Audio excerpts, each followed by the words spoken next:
First, I need to apologize to you viewers. I'm so sorry. I'm coming to you in my time of need. Please help me. Please listen to this to the end. That's it. That's all I ask. I don't know what to do or where to turn. Please help me. That's all I ask. My name is Danny, and I'm a single father.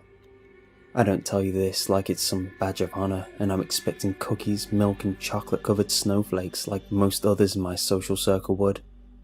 They want your pats on the back and recognition. I just want some of your time. I see fatherhood as a burden.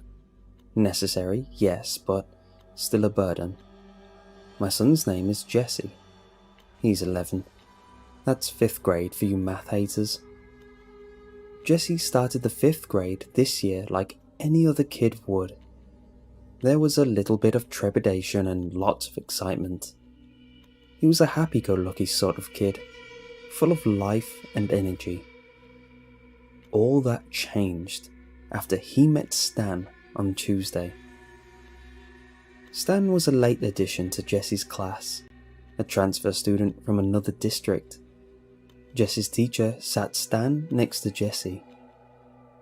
When I picked Jesse up after school on Tuesday, he told me that Stan was his new best friend. He wasn't acting like himself though. He was pale and sweaty. I took his temperature, but he wasn't running a fever. I asked about his day, and all he would tell me was that Stan was his new best friend. "Stan's my new best friend," Jesse would say. "I know, I can't wait to meet him," I'd say back. "Dad, Stan is great, you should meet him, he's my new best friend, the best in the world." We must have had this same conversation 1,000 times that night. When I tucked Jesse in bed, he looked up at me with tears in his eyes. He put his little hand in front of his face and wiggled his index finger, telling me to come closer. I bent over him, and he put his hand to either side of his mouth. You know, the little kid way of telling a secret. Well, I turned my head, and he whispered something into my ear that chilled me. At the time, I didn't know why it chilled me, but it did.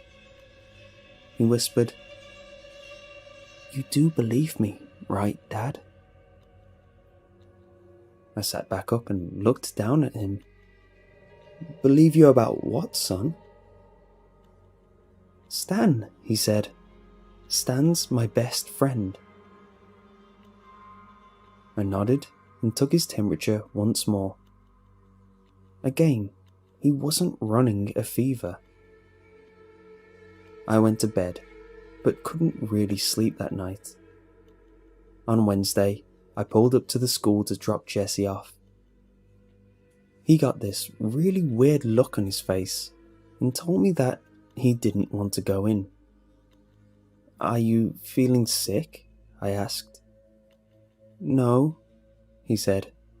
He was chewing on his bottom lip like crazy. This was something else I'd never seen him do. "No, I need to go to school." He opened the car door and got out. No goodbye, no I love you, nothing. He trudged up the front steps of the school with his head down. I let off the brake and turned away to drive to work. A little boy was standing right in front of my car. 2 more seconds and I would have run him over. The boy was pale, with a mop of blonde hair that was almost white and bright blue eyes. He knocked on the hood of my car twice, waved once, and walked up the stairs to school. When I picked Jesse up after school on Wednesday, he looked a lot better. He was a tiny bit paler than normal, but he seemed happy. He told me all about his day. He told me about dinosaurs and music and math, and then he told me about recess. And then, after math period, we had recess. Dad, you'll never guess what I did today at recess. Tell me, I said, smiling to myself as I'm driving.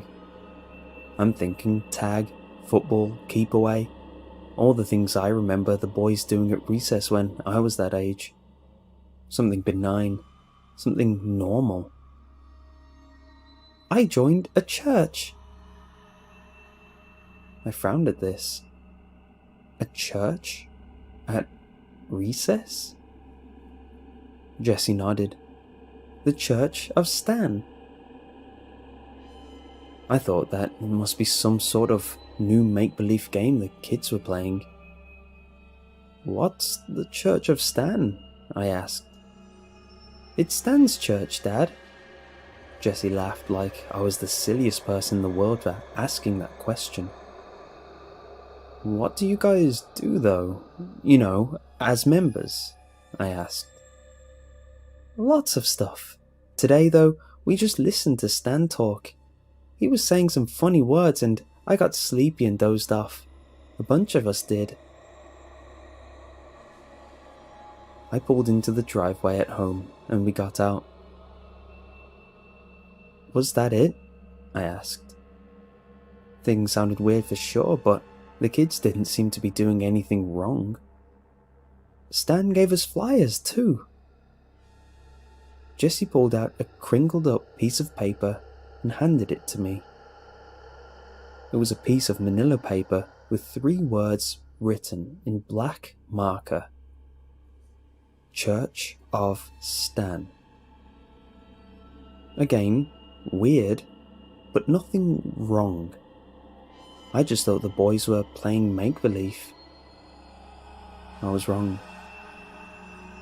When I picked Jessie up after school yesterday, I could tell that something was very wrong with my little boy. He looked panicked and scared. What's going on, son? I asked, reaching out to feel his forehead. No fever. We played the soul game today, he said. Jessie's head was on a swivel. He couldn't sit still. He kept looking all around as we headed home. The soul game? I asked. Jessie just nodded and kept trying to look everywhere at once. Beads of sweat dotted his upper lip. What's the soul game? I asked. Jessie shook his head no and said nothing. Jessie, what's the soul game? I asked. I told him I didn't want to, but he said he wouldn't be my friend anymore if I didn't play. Who wouldn't be your friend? Where were the teachers? Jessie started breathing harder, but still answered. It happened in the church, he said. Then he whispered, Teachers aren't allowed in the church. The Church of Stan? I asked. Jessie nodded, and a tear slipped down his cheek. What's the soul game, Jessie? I'm your father. You tell me right now, and I'll take care of everything, I said. I can't tell you, Dad. I can't. The rules are bad. They're so bad. What about Stan? I asked. Will Stan tell me the rules? No! Jessie screamed this and scared me half to death. Don't ask him the rules. Please don't, Dad. Please. I pulled into the driveway, scared and confused. Promise me, Dad. Promise me, promise me, promise me, promise me, please. Jessie was bawling now, terrified. I took him into my arms and rocked him. I hadn't rocked him like that since he'd been in kindergarten. He fell asleep in my arms and I carried him inside. I took him straight to his room and got him ready for bed. He just needs sleep, I kept telling myself. All he needs is sleep. I put him to bed and ate dinner alone.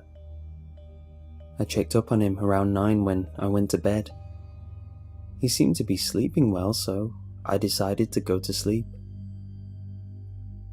I woke up to him screaming at the top of his lungs 18 minutes after midnight last night. I ran to his room, but he wasn't in his bed.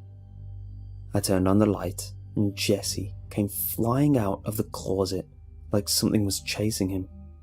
He latched onto my leg and kept screaming. I tried to calm him down and ask what was wrong at the same time. It wasn't making any sense. He just kept screaming about the soul game. It was impossible. I kept asking what that was, but he wouldn't tell me. I tried to put him back to bed, but he would have none of it. Finally, I just took him to my room and he slept in my bed. Jesse fell right to sleep. I was lying on my side, watching him, stroking his hair, when his eyes popped open and he stared right into mine. "I'll tell you the rules after school tomorrow," he said. Then he closed his eyes. What was going on with my kid? In the darkness, I stared at the ceiling for a long time before rolling over to my side and staring into the bathroom. You know how when you're at the edge of sleep, sometimes your leg will kick and jerk you awake, or you'll imagine yourself falling, or that you've tripped over something and get jerked awake? That happened to me all last night. Only I kept being ripped from sleep by seeing something in the doorway to the bathroom. Every time my eyes would start to slip shut, I'd see the dark outline of something large in the doorway and jerk awake. Of course, nothing would be there, and I would start falling asleep again. The outline would appear in the doorway once more, but it would be closer to me, like it had taken a baby step. Over and over, this kept happening until morning. This morning, on the way to school, Jesse seemed out of it, lethargic. I felt the same way. I was even more exhausted. I thought of asking Jesse about what he'd said right before he fell asleep, but couldn't. I was afraid it would send him into hysterics again, so I left it alone. I drove him to school, and he didn't say a word the whole time. He was acting like a robot, listless, unemotional. I got a call shortly after dropping him off to come pick him back up. He'd vomited in class. When I picked him up, he was the same. I asked him several questions, but he only gave me grunts in response. The plan at home was to get him changed out of his dirty clothes, then take him to the doctor. He didn't say anything until we pulled into the driveway. "Can Stan come over today?" he asked. He stared out of the windshield at the garage door. "You're not feeling well, son. Do you really want him to come over?" I asked. I wanted to meet this kid, but it didn't sound like Jesse wanted him over. I, however, wanted to get to the bottom of this. "Yes," Jesse said. "Okay," I said. "Do you have his parents' number?" He already asked his parents, and they said it was okay. "We have to wait until he's out of class, and I'd still like to talk to his parents." "Okay." Jesse got out of the car, and we walked into the house. "You have the number?" I asked as I shut the door. "No," he said. I started to ask him how I was supposed to call them if I didn't have their number, but someone knocked on the door. I was still standing right next to it. I opened the door, and standing on my front step was the pale little boy with blue eyes and a mop of white blonde hair that I'd almost run over on Wednesday. A little girl stood next to him with the same complexion. "Yes?" I asked. "Hi, Dee," the little boy said. "Is Jessie home?" The little boy standing on my front porch shouldn't have known that name. It was my nickname from college, created on a drunken night amongst my friends, shortened from Danny. "No," I said. "That's fine," the little girl said. "My name is Devin, and you already know my brother's name." "Stan," I said. The little girl covered her mouth and giggled. Stan smiled and shrugged. "It's really quite simple. Rule 1. Don't walk past mirrors in the dark. Rule 2. Don't leave any doors open when you go to bed tonight. Ask your son what Rule 3 is, and remember, the creak means you're falling behind. A rustle means you've almost lost. When the lights go down, hopefully you won't see the dark shadow standing in the corner of the room. Hopefully you won't hear it breathing as your eyes shut and you begin to drift off. And if you hear a bang, well, hopefully you never hear a bang." Stan turned and walked away with his sister. I stared after them both and shook my head. I wouldn't play their stupid game. I walked into the house and found Jessie sitting at the kitchen table, crying. "What's wrong?" I asked. "I heard a bang," he whispered. My mouth went dry. "When does the game end?" I asked. "It doesn't," he whispered. "It never ends." My heart started beating faster. "What's the third rule, Jessie?" His face fell, and he sucked in a deep breath. "Rule 3. Knowing all 3 rules makes you a player." My stomach dropped. "What happens if you lose?" "When it's dark, you'll hear them coming. They like to let you know when they're getting close." "Who?" "Stan and Devin," Jessie said. "They'll reach out through the mirrors or open doorways and drag you through." "How do you win?" I asked.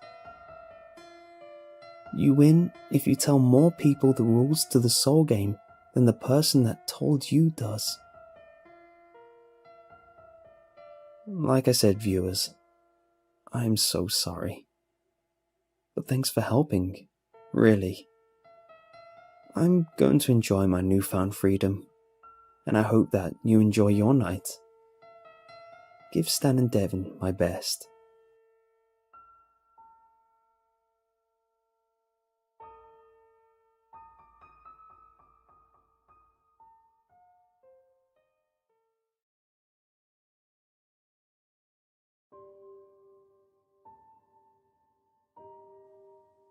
When I was young, it was every kid's dream to go to Disneyland. The advertisements raged on constantly between Saturday morning cartoons, and the summer holidays were coming up, so you know every kid was asking their parents to take them, and you know I was one of them. My parents always kept quiet about it, never giving a straight answer. I was close to giving up on the dream of going to the Magic Kingdom until they pulled me aside before the end of the school term. "Adam," they said, "we've been hearing great things from your teachers this year, and your grades have improved so much. We're very proud of you, so we saved some money aside and we're taking you to Disneyland." How should a kid react? Thank their parents politely and profusely? Express their love joyously? Well, being 8 and having a low emotional constitution, I simply broke down and cried. It was the happiest moment ever that I can remember, and will probably never be topped. How can you ever top such wholehearted, innocent childhood glee? The time just slipped by until we were on the plane to Paris. Life was a happy blur until the vivid memory of the magnificent entrance to the park. It was everything any kid could wish for. I tried my best to do everything. Honestly, the energy kids have is astounding. Looking back, my parents must have been heavily exhausted trying to keep up, yet they never faltered, knowing it was bringing me lasting joy, and for that, I am grateful. However, it had cost them a pretty penny for the whole trip, and one memory stands out to me, which is the reason why I'm telling you this. We were at the gift shop, and they were picking up various merchandise and suggesting we buy it as a souvenir. Everything they picked up was simple little trinkets, little keychains, fridge magnets, and other little pieces. I wasn't having any of it. It wasn't enough to encapsulate my feelings for the trip. I kept going back to an intricate glass figurine of a beautiful Disney character. I can't even say which one because it's been so long, and there's a more detailed part of this story that is more ingrained in my memory. The figure cost around €120, which was a lot for the time. Way too much for my parents. They obviously said no every time. And this next part saddens me. I became irate. Yeah, I was one of those kids. Kicking and screaming and pointing at the thing I wanted, being very loud and obnoxious. I still remember the embarrassed look on their face. We left without buying anything, and I was left with no souvenir. Or so they thought. What they didn't know is later that day, I went back in the shop. I was 8, so I was small enough to duck behind shelves without looking too suspicious. I reached over to the figurine and hid it in my Mickey Mouse hat.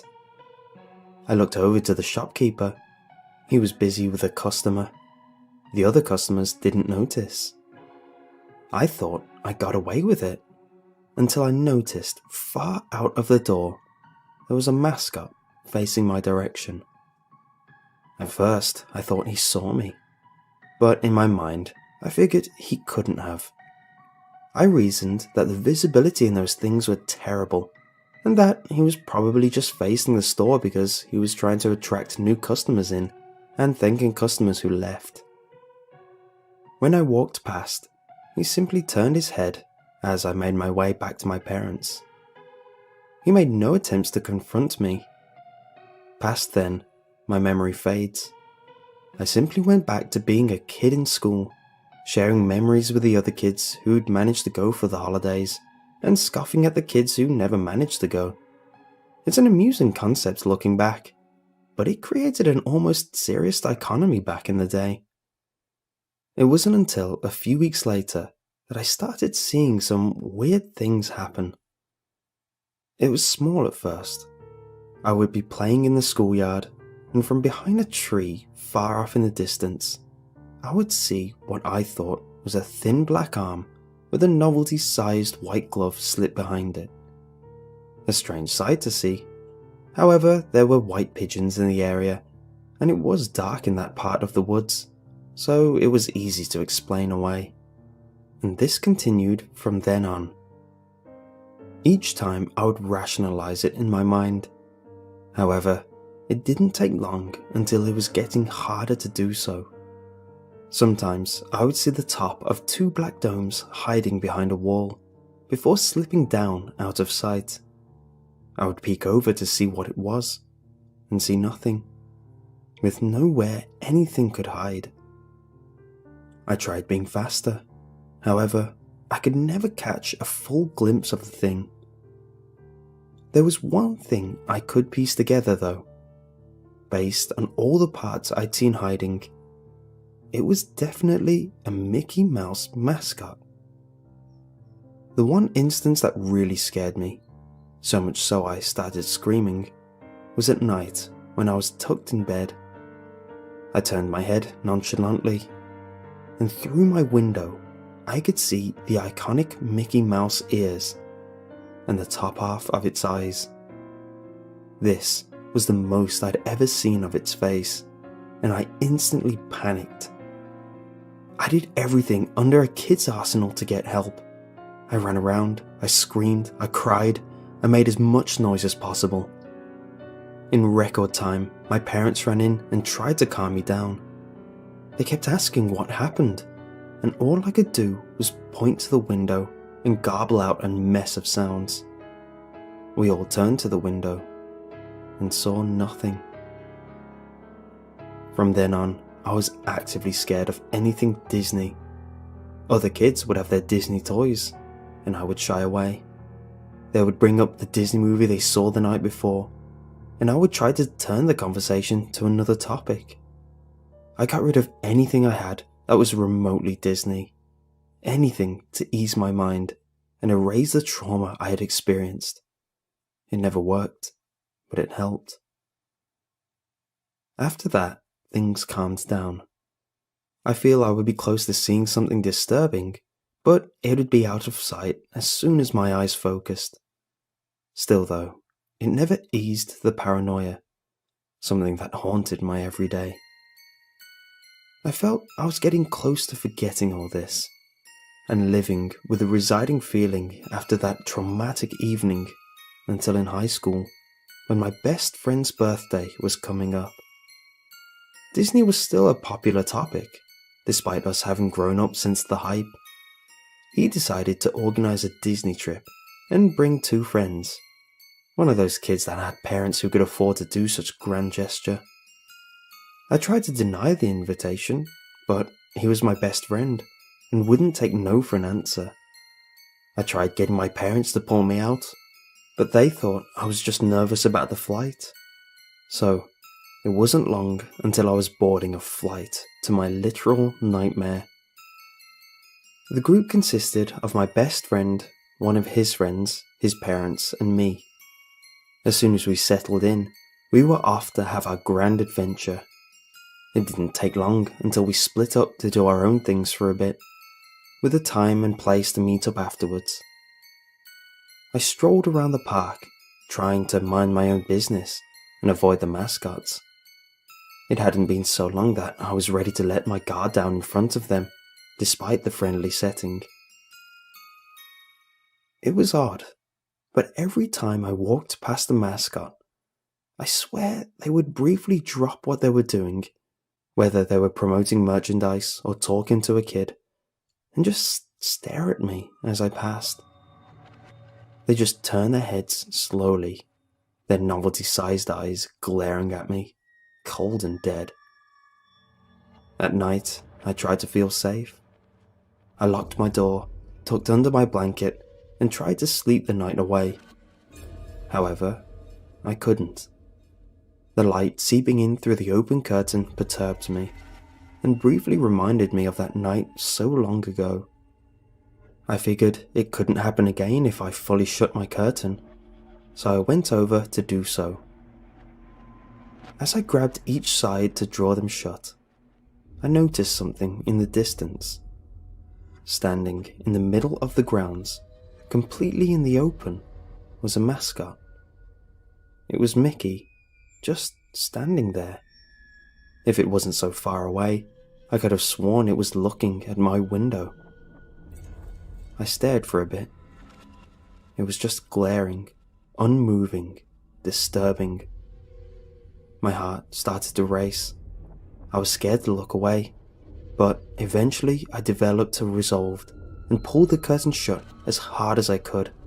I raced to my bed and wrapped myself so tight that any childish fear couldn't penetrate, and I slept to the gentle sound of something soft brushing my window, and what I fear now was heavy breathing. In the morning, I woke up exhausted. My friends, on the other hand, were sprightly awake and ready for a day of action. Obviously, I tried bringing up the night before, but you can never fully convey anything as simple as a mascot standing, unmoving in a theme park without getting the simple answers. It was probably just an empty costume left out. It was probably a mascot on break. I was probably just dreaming it. Seems it's easy to believe the simple solutions than to humour the terrifying one. I stayed alert for the rest of the trip, pretending to enjoy the place around my friends and the parents, and keeping a low profile while alone. It felt like an eternity, but I made it home in one piece. I want to say things calmed down from here, but they didn't. It got worse.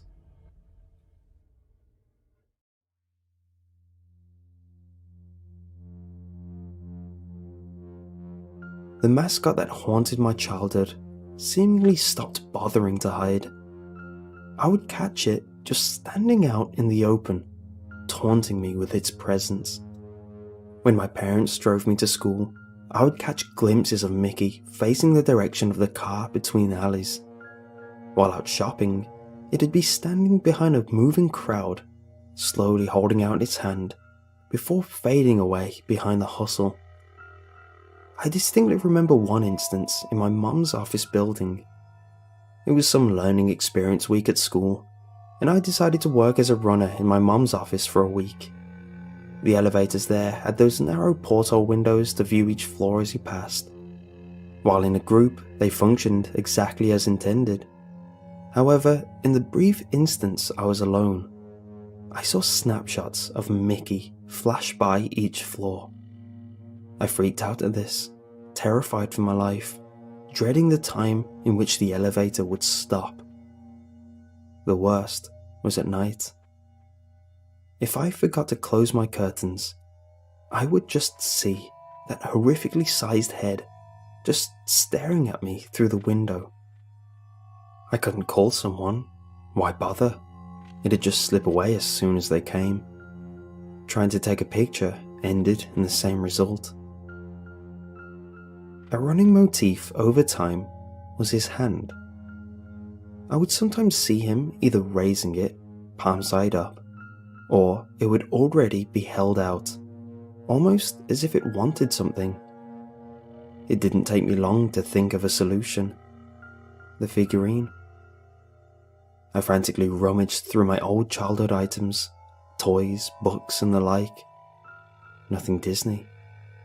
Of course, I got rid of everything as a child when I was terrified for my life. I no doubt had gotten rid of the figurine. I was mortified at this thought. My next idea was a simple one. While at the school library, I googled the exchange rate of the euro for the year I went to Disney and scraped up my pocket money. I had the right amount, so I did something any other kid would think is crazy. I left it out on my doorstep.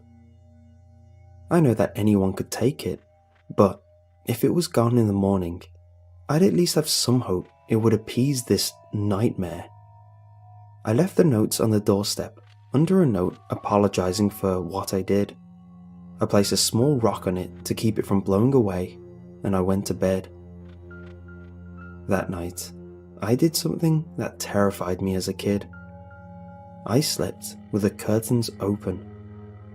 I wanted to wait until it was night and see if that horrific icon would be staring at me.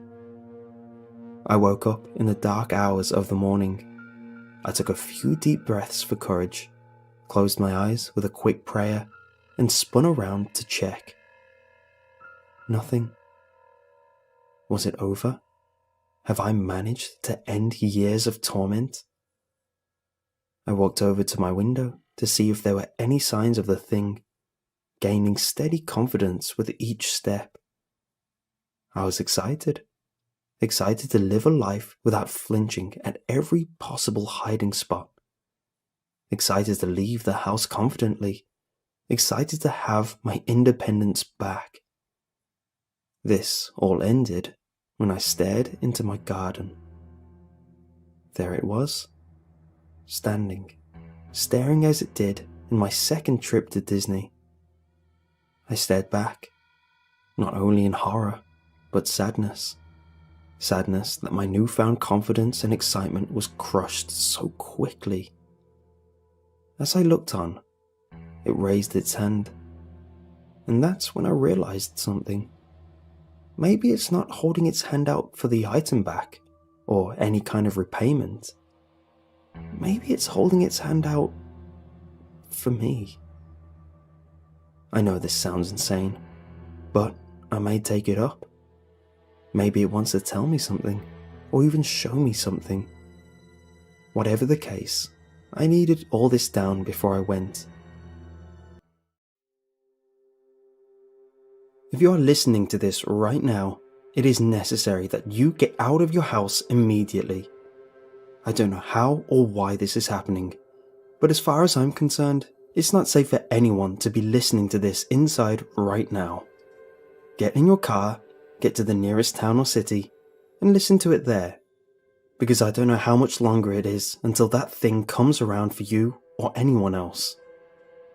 I don't know what this creature is, what it wants, or how many of them exist. All I know is that it is driven to kill, and will stop at nothing to make sure it gets its job done.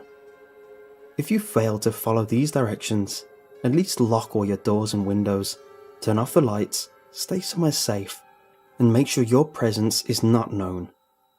Once you have done that, continue listening to this, and I will explain what is happening to the best of my knowledge.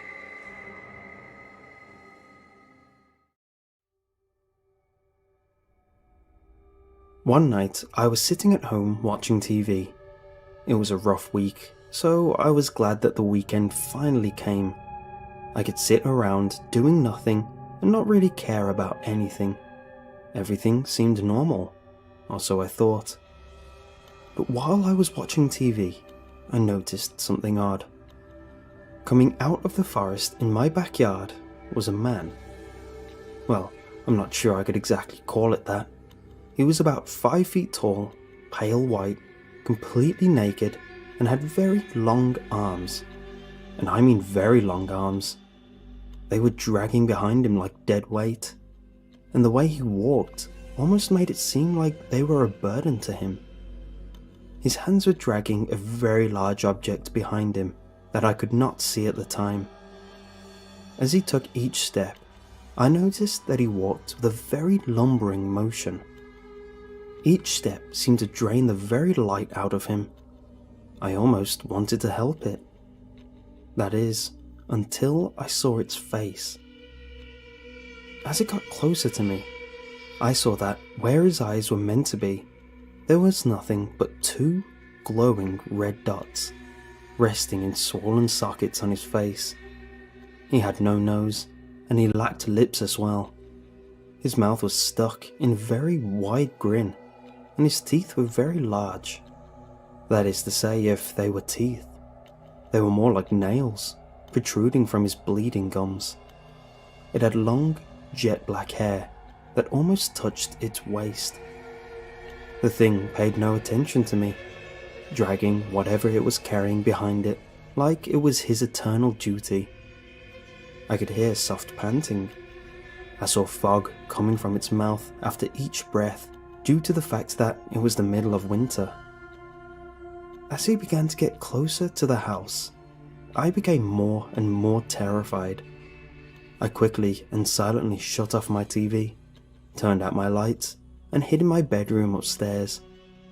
I looked out my window and continued to watch his actions.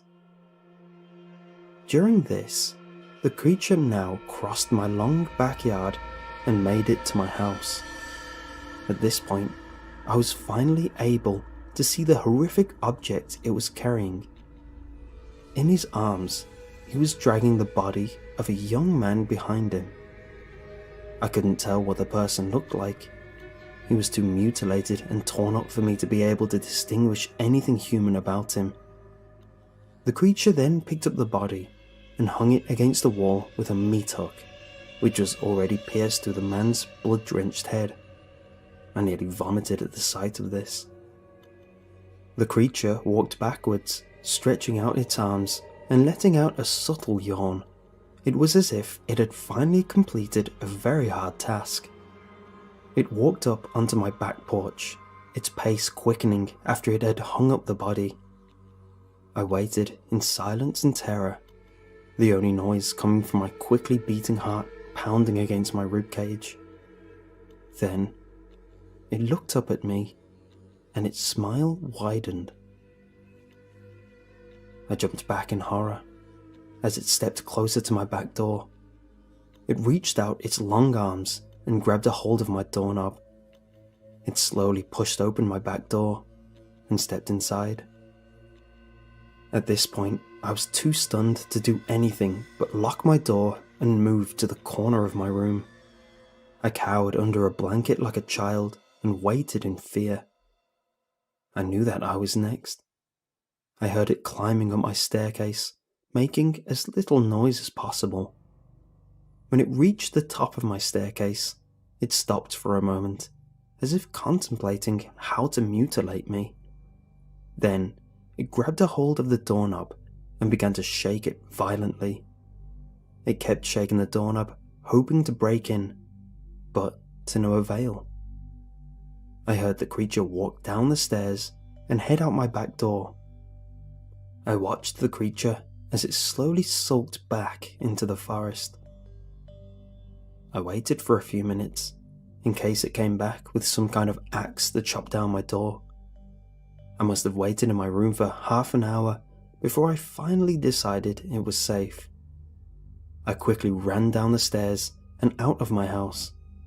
I got into my car and drove out of there as fast as I could. Whatever that creature was, I didn't want to be around it when it came back. I went to the nearest town and rented a hotel. I stayed there for the night, and I decided I would report the incident to the police in the morning. I wasn't sure they would believe me, but it was better than getting framed for a murder I didn't commit. The next day, I got up and drove to the police station to report the murders to the police. Right as I entered the station, however, I noticed everything seemed too calm. There were no missing person reports, no murder investigations taking place. It's as if the body I had seen last night had never existed. It might as well have been my imagination too, because when I returned home, the body wasn't there. In fact, there was no trace that any of last night's events had happened. It was as if it was a dream. Yeah, that had to be it. It had to have been a dream. I probably just woke up frightened and ran out of my house in a panic. I kept telling myself these things, knowing in my heart they were not true. That night, I locked myself in my room and turned off my lights as soon as it got dark out. I wanted to make sure the thing had no idea of my presence. Though it was hard to go to sleep, I finally dozed off, only for a short time, as I was awoken at around 1 in the morning to the sound of scratching. I sat up in my bed and looked out my window, careful to stay hidden. To my horror, the creature was back, scratching against my wall. It was like it wanted to get my attention. When I looked at the wall where it had placed the bodies last night, I saw 12 more in their place. Each one was hanging in a different, gruesome way. 2 people hung upside down from barbed wire wrapped around their ankles. Others were nailed to the wall. One man was hanging from his intestines, which had been very precisely removed from his body. I looked away from this terrible sight, waiting for the creature to put me against the wall with the rest of those people. It opened my back door and entered my house, this time quicker, as if it was more eager to add me to his collection. He climbed up the staircase and started shaking my doorknob. He kept shaking it until it finally snapped and the door slid open. I watched as the monster's silhouette silently crept through my door. It knelt down next to me. At this point, I was too stunned to do anything, and I just sat there, waiting for my fate. It placed its hands on my chin and lifted my head up so that I was forced to look into its empty eye sockets. I felt its warm breath against my face, which smelled of blood. And then, to my surprise, it spoke. "Father." It spoke with a slow, raspy voice. I couldn't believe what I was hearing. This creature calling me his father, speaking almost like a child saying his first words. I never had a son, and I would know if I did have a son, and it looked like this. It almost looked sad when it spoke. "Father, are you scared, Father? Why are you scared, Father?" I kept looking up at the creature in horror. What the heck was going on? Did this thing really think I was his father? I sat in awe and shock at this horrible thing. "Father, look outside." It took long breaths between each word, as if talking was a struggle. "I made a gift for you. Do you like it?" I forced myself to look out the window at the horrific artwork the beast laid out for me to see. The thing really looked at me for a moment as I contemplated an answer. In a shaky voice, I said, "Yes, I really love your gift." Its smile grew with excitement. It put my head down, and I watched it slowly leave the room. I sighed with relief and moved away from the doorway. Just as I did, however, the creature turned around and looked at me and said something that still, to this moment, causes me to fear for my life and everyone else's life. Its final words to me are the reason I'm getting this message out to everyone. As he crept out of my door for the last time, he said, "I am not done, Father. Stay here. I am going to get more people." He hasn't returned yet.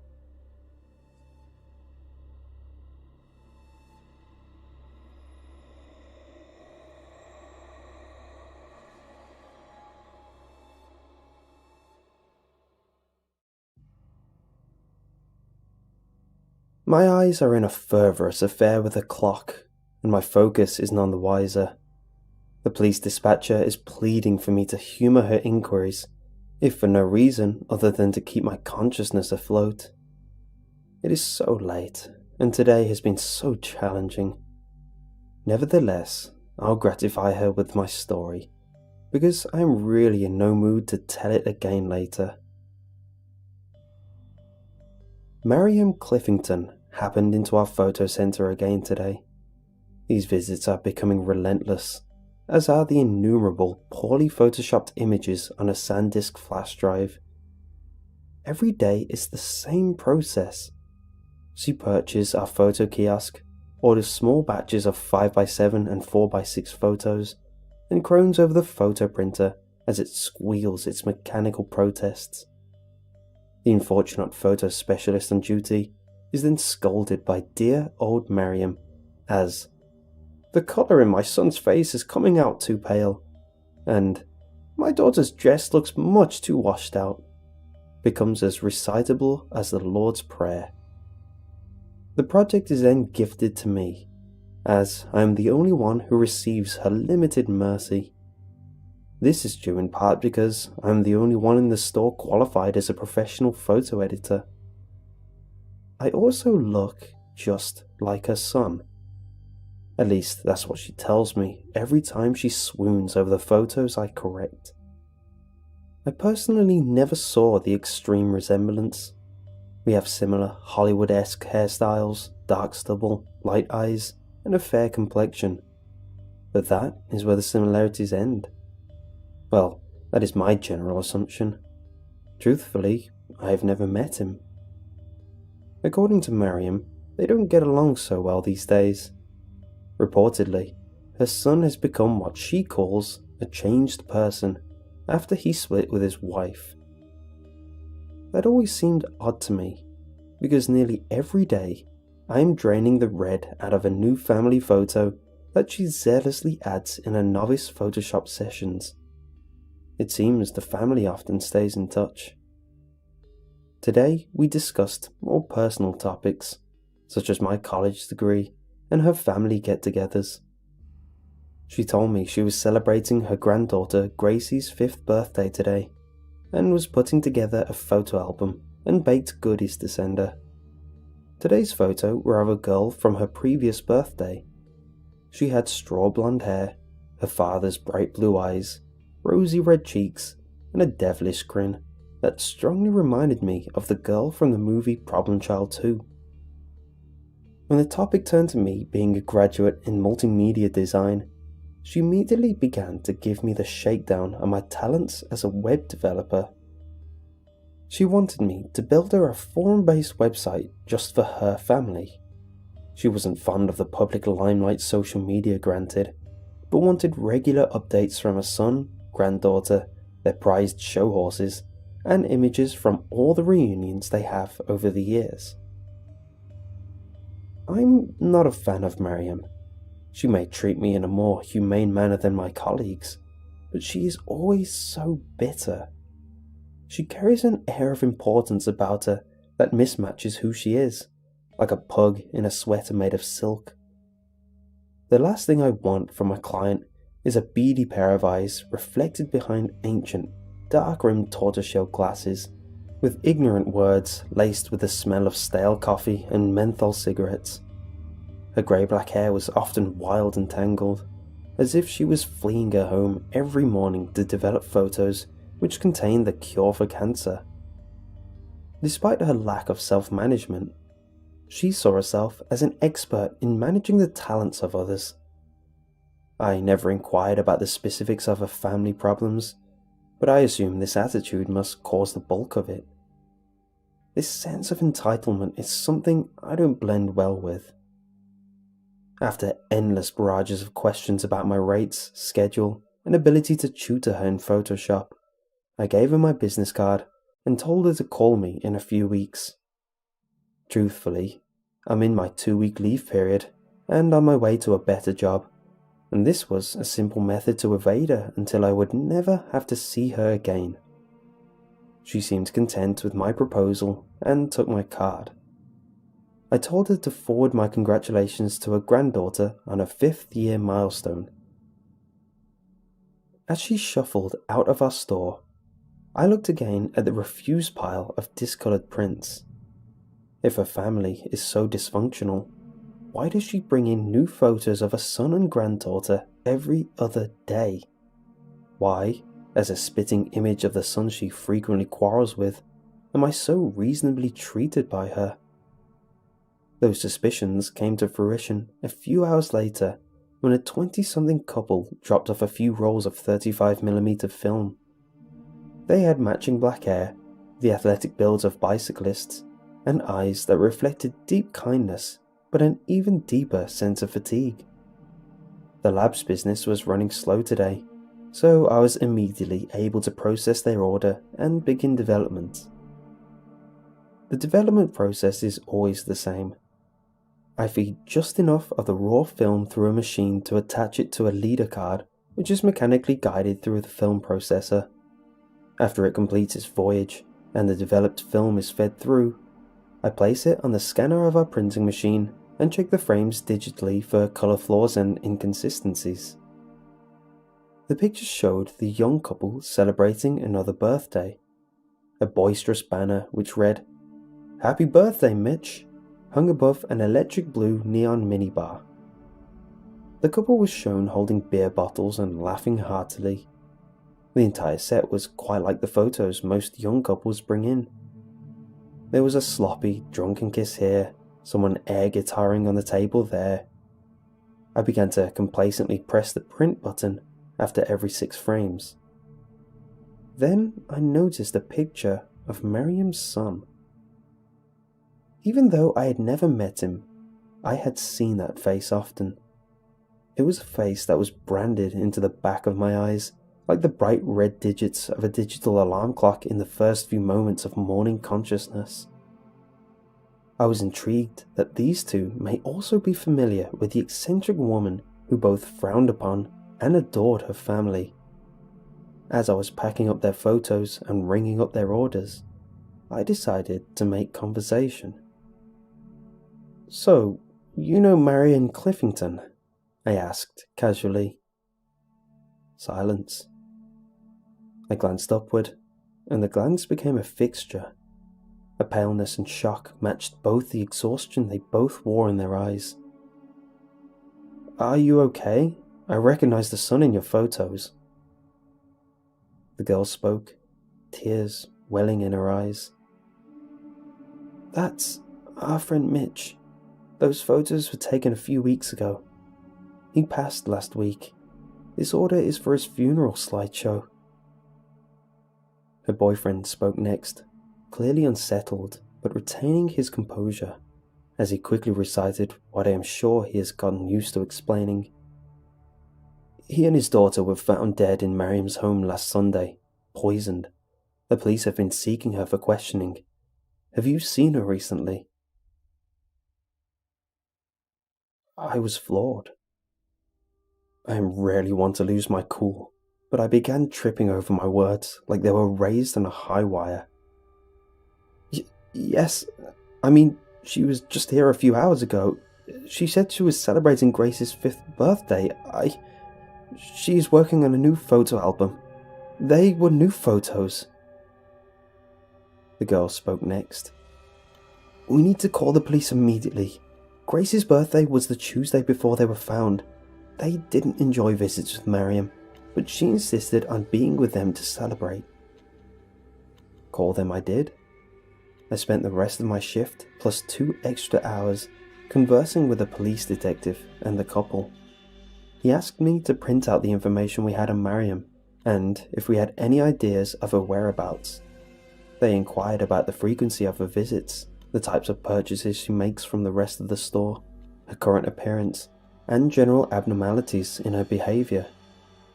I gave them what they needed, along with the security footage from the cameras we had hidden around the building. They gave me the direct line to their office, and sent me off with my assurance that I would call them immediately if Marion came into the shop again. The drive home felt relatively non-existent. The thoughts of what occurred seemed to dominate my sense of time while on the road. Had this lady, who compared me to her son, been responsible for his death? For the death of his daughter? Would I see her before the police? I arrived at my house in the same psychological state as when I left the store. I nearly broke my ankle while stumbling over a package that was placed in front of the entryway.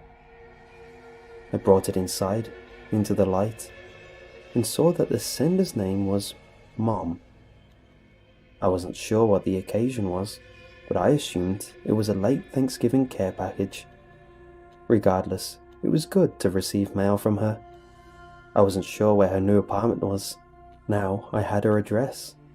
6312 Prospect Road. Inside the package was a thin box of cookies and a neatly wrapped rectangular gift. I hadn't gotten to eat lunch with all the police activity, so I immediately started tanking through the cookies, as if I had also skipped my last 5 meals. After my 4th cookie, I decided to wipe the crumbs from my hands and see what the mystery gift was. I unceremoniously ripped the red and gold metallic paper off of what appeared to be a small photo album bound in black vinyl. I opened it with giddy curiosity and felt the blood empty from my face. It was a timeline of photos of Marion Cliffington's family. These weren't the fun family get-togethers I had recrafted at the photo lab. I hadn't printed these at all. Page 1. Mitch and Gracie are propped against the arm of a tan leather sofa, daughter wrapped in father's arms. Their eyes are sunken and rolled backwards, and their tongues are lolled out of their mouths in an unnatural brown colour. There is dried spittle and yellow foam caught in Mitch's black stubble, and a mixture of blood and vomit on the front of Gracie's shirt. The blood vessels in their faces are a sickly blue, and their skin is pale and puffy. This photo is labelled, Tuesday, Happy Birthday, Gracie. Page 2. The bodies are placed in a maroon 2013 Toyota RAV4. They've been cleaned up and posed.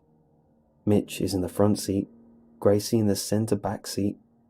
Their skin has continued to swell so their eyes are puffy slits. Their now purple lips have been sewn shut and side-stitched into makeshift smiles. One of Mitch's arms is placed on the wheel, the other propped against the passenger seat in a pathetic wave. The label, Wednesday, taking Gracie to school. Page 3. The bodies are now dressed in swimsuits and are posed around a kiddie pool. Mitch had to be propped up in an unknown manner that is cleverly hidden from the frame. He is on his knees at the edge of the pool in blue and white Hawaiian shorts. Gracie is in the pool, positioned on her belly in a striped pink one-piece bathing suit and a matching swim skirt. Their hands are duct taped together and their skin has taken on a sickly yellow colour. They are starting to bruise and darken in areas which they have evidently been placed for too long. The label, Thursday, teaching Gracie to swim. Page 4.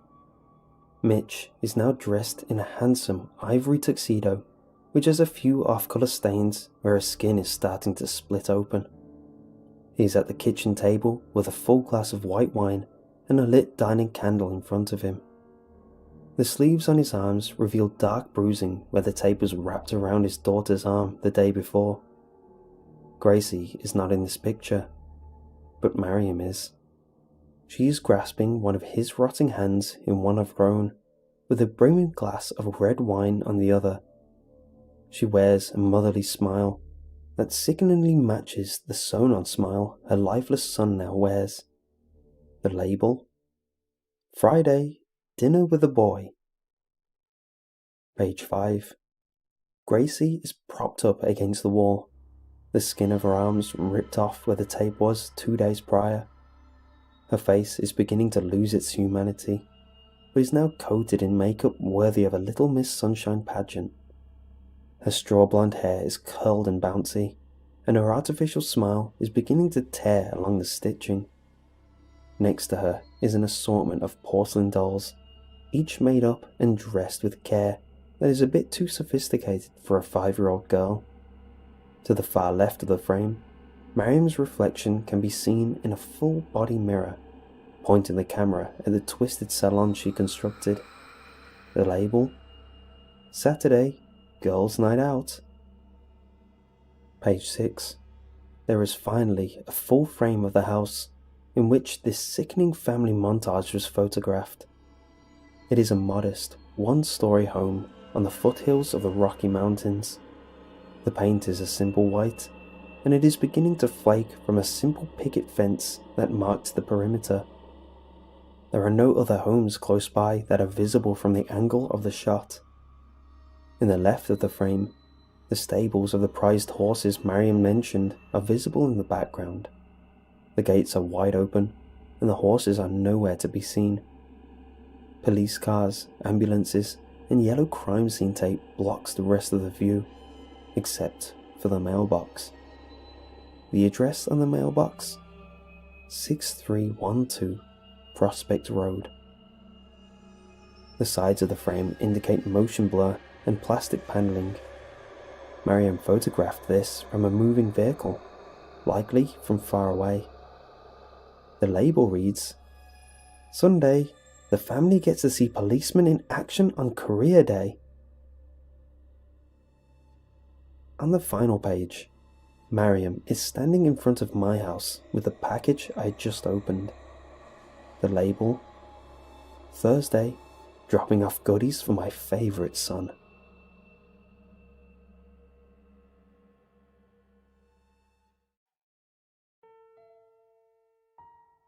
In that moment of realization, weakness took control of my body. Not just from the imagery I was subjected to, but from a sickening feeling that burned in my stomach and intestines. Words from earlier were ripping through my skull. "You look just like my son. He and his daughter were found dead in Miriam's home last Friday, poisoned." I forced myself to scan the backgrounds of those horrible pictures. On the first day, in Grace's lap, was the cookie tin I had just eaten from. This package was not from my mother.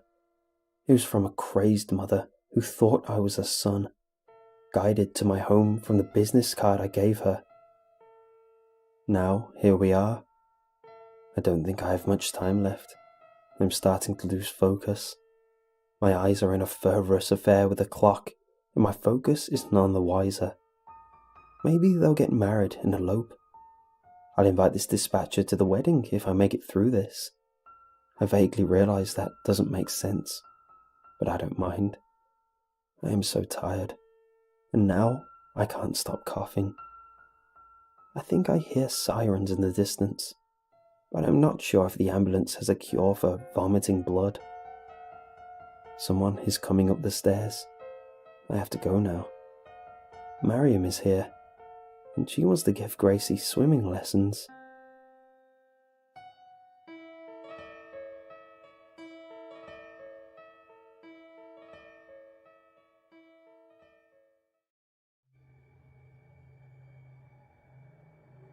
It took me longer than the other kids to grow out of cartoons.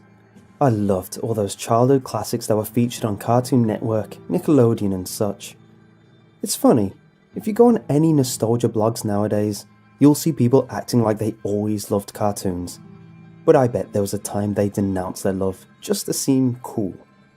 Anyway, this carried over when I was in my early years of high school and bored in IT class. Everyone was just doodling away on paint, playing flash games, or reading random pages found on the web. We had one of those teachers that never really cared about what we did as long as the work was done. My favourite cartoon at the time that I was binging was Batman the Animated Series. Out of boredom, I was just searching away random pages on search engines. First, I typed in Batman the Animated Series Trivia, which came up with a plethora of random facts about the show.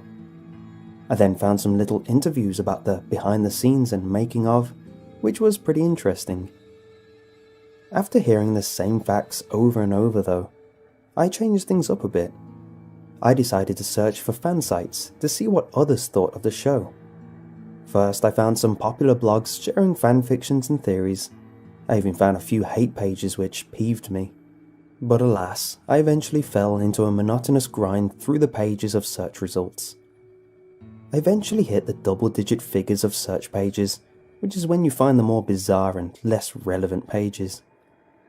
I came across some role-playing forums, illegal streaming sites of the show, and even a fanatic who acted out episodes in costume. I was just mindlessly clicking through these until I hit a generic, albeit amateur-looking page. It had a generic spiel about how they loved the show, and there were pages of commentary written down on an episode-by-episode basis. I was curious, but as I was getting into things, a pop-up came up. "You have been selected for a chance to win £100,000. Obviously, I'd been warned by my parents to be cautious about things that are too good to be true.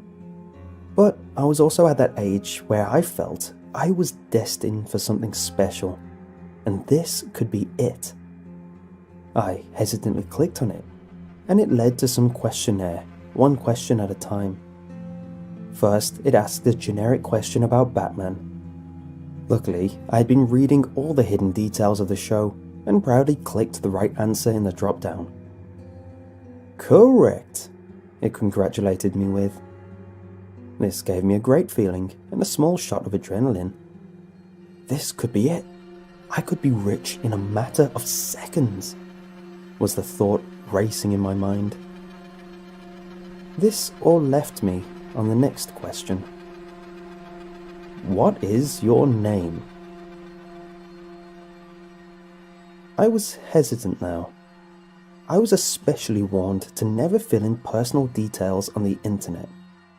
Class was ending soon and I needed to be fast. If I answered, I could get in trouble, and if I left it, This opportunity would slip me by.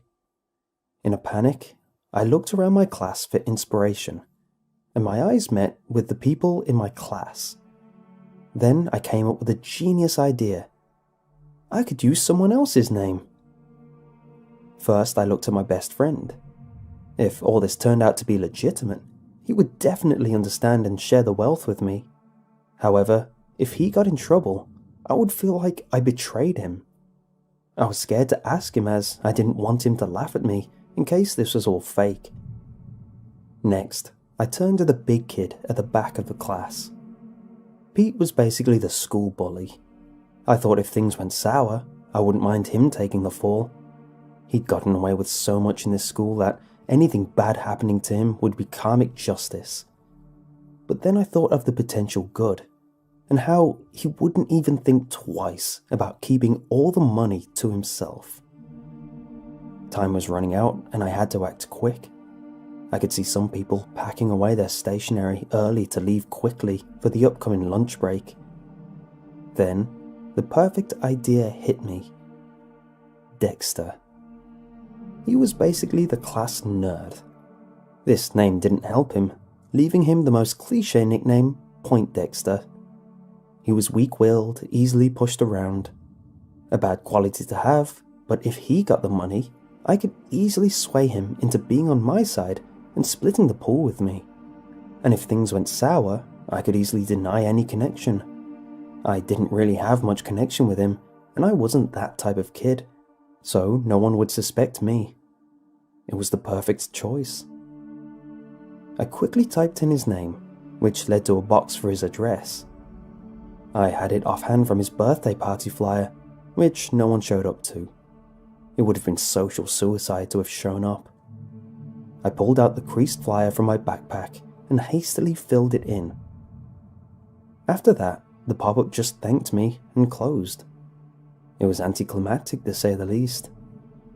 It was just in time though, as everyone was flooding out for lunch and I didn't want to look suspicious, so I closed everything down and left. Weeks went by and seemingly nothing happened. I didn't want to ask Dexter about it, as I didn't want to look stupid that I'd fallen for such a thing, and I didn't want him to know I was filling in his details on random sites. He certainly never acted different in that time, so I figured he hadn't received the money. It was slowly hitting me that I may have been duped. I was watching him at lunch to see if he brought anything with him that may show he secretly received a lump of money, but he just pulled out some simple sandwiches and a chocolate bar. One thing I did notice though was that he was acting kind of skittish. He would occasionally pop his head up from eating, look around with wide eyes, and strafe back down to eat some more. I figured he was just looking out for kids who were looking to grief him. He really was a big target for many bullies. A week or two later, and things started getting more noticeable, but not in a good way. His grades started slipping. Now, he was known as Point Dexter for a reason. He was so smart, he usually knew things the teachers didn't. But now, he was noticeably lacking behind. His behavior was becoming more erratic too. He would sometimes lash out at other kids if they walked too close to him and caught him off guard. He would start screaming, seemingly at random. This started to distress the other kids, me included, and Dexter had to be sent out every so often to calm him down. I started to feel like this was my fault. I mean, I put together that this all started after I filled in his details on that pop-up. I nonchalantly brought this up to my mom. The behavior, not the pop-up. And she gave me an interesting explanation. As lightly as possible, she told me he's a little special. She explained that he might act odd from time to time because he had mild autism. I later learned that he was diagnosed on the cusp of the spectrum, where he could be in school with the regular kids, which is an offer his parents took up. This explanation was easy to stomach, and as bad as this sounds, I rejoiced inside, knowing it wasn't my fault. Time went by, and things were getting worse. He would show up to school exhausted and pale, dark circles around his eyes. I no longer felt bad about the pop-up though. I more felt sorry for his parents. I couldn't imagine what it was like for them. But I just accepted this as how things were. Eventually, his behaviour got so out of hand that he had to be taken out of class regularly. Usually, he didn't make it past 10 minutes in class before needing to be sent out. It didn't matter anyway. All he'd do was stare out the window with his crazy wide eyes until he would start screaming and panicking away. It was too disruptive to be sorted out every time it happened. It wasn't long until he stopped showing up completely. I asked my parents about it, and they were oddly quiet about it. I asked the other kids, but they said they had a similar response from their parents. We were simply constantly told not to worry. A week later, and more inquiries, all the parents, seemingly at the same time, all started telling us that they simply moved Dexter to a special needs school which could accommodate his condition. Some of the other kids didn't believe their parents, but it was spread enough that it was eventually settled as truth. Now, the reason I'm telling you all this is because of what I found out recently. I found out what really happened. He didn't move. He was kidnapped. On his bed was a note left in scratched, barely legible writing saying, "Dexter is a greedy boy. Dexter is a greedy boy. Dexter is a greedy boy," over and over again. After he went missing, a silent search operation was conducted around the town to see if they could find him. While searching the industrial estate to see if he was hiding away in an abandoned warehouse, they found his body. His body was stuffed with coins and notes recently stolen from a bank. There was also evidence of the worst things imaginable having happened to him, but you don't need me to describe them to you. It was decided to be kept from the kids to stop fear-mongering and trauma. Plus, telling the kids wouldn't have made us more safer anyway. This wasn't a random kidnapping. There was plenty of evidence that it was premeditated, planned, and was a one-off. However, no evidence could be found of a motive. Except for what I know. I think I may have gotten my classmate killed.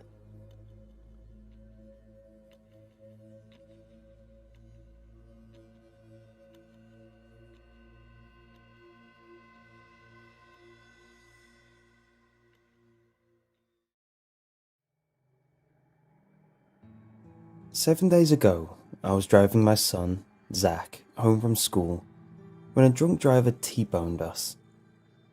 The paramedics managed to drag us out of our flipped vehicle.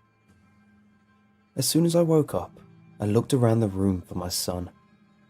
I tried to get out of bed, but a nurse rushed into the room and settled me back in. He looked at me for a second before saying, "Your son is in critical condition right now, but you need to stay on your bed for at least another day before we can let you leave your room." I tried to argue back, but the words wouldn't come out of my mouth. The nurse left after a couple of seconds. The rest of the day, I sat on the bed and forced myself to stay strong for my son. I knew he couldn't see me right now, but I was all he had now after my wife was found in front of the Walmart parking lot. She was stabbed a total of 12 times and her purse was emptied out. They never found out who killed her. That was just 2 years ago. Zach was just 8 at the time. The day of the funeral was the hardest day of my life. I had to explain that his mother was gone. He didn't cry. He just nodded and stared at the ground for the rest of the day. It took over a year for things to go back to some type of normality. The thought of Zach dying did go through my mind several times, but I quickly dismissed the thought and remained hopeful. The doctor came into my room around 7 at night to run a couple of tests. I tried to ask him about my son, but he just gave me a sympathetic look before telling me that I was pretty much fine, besides a couple of scrapes and bruises. I asked if I could go see my son now, but with a sigh, he said, "Harold, let me be completely honest with you. There really isn't much you can do right now. You can see him tomorrow after we release you, but just understand that he is a lot worse off than you. There is a chance he may not make it, but our doctors are trying the very hardest. Get some rest and make sure you mentally prepare yourself before you see your son." He gave me a sad nod and walked out of the room. That night, I couldn't sleep. Instead, I sat on my bed and ran through every single memory I had of Zach and me.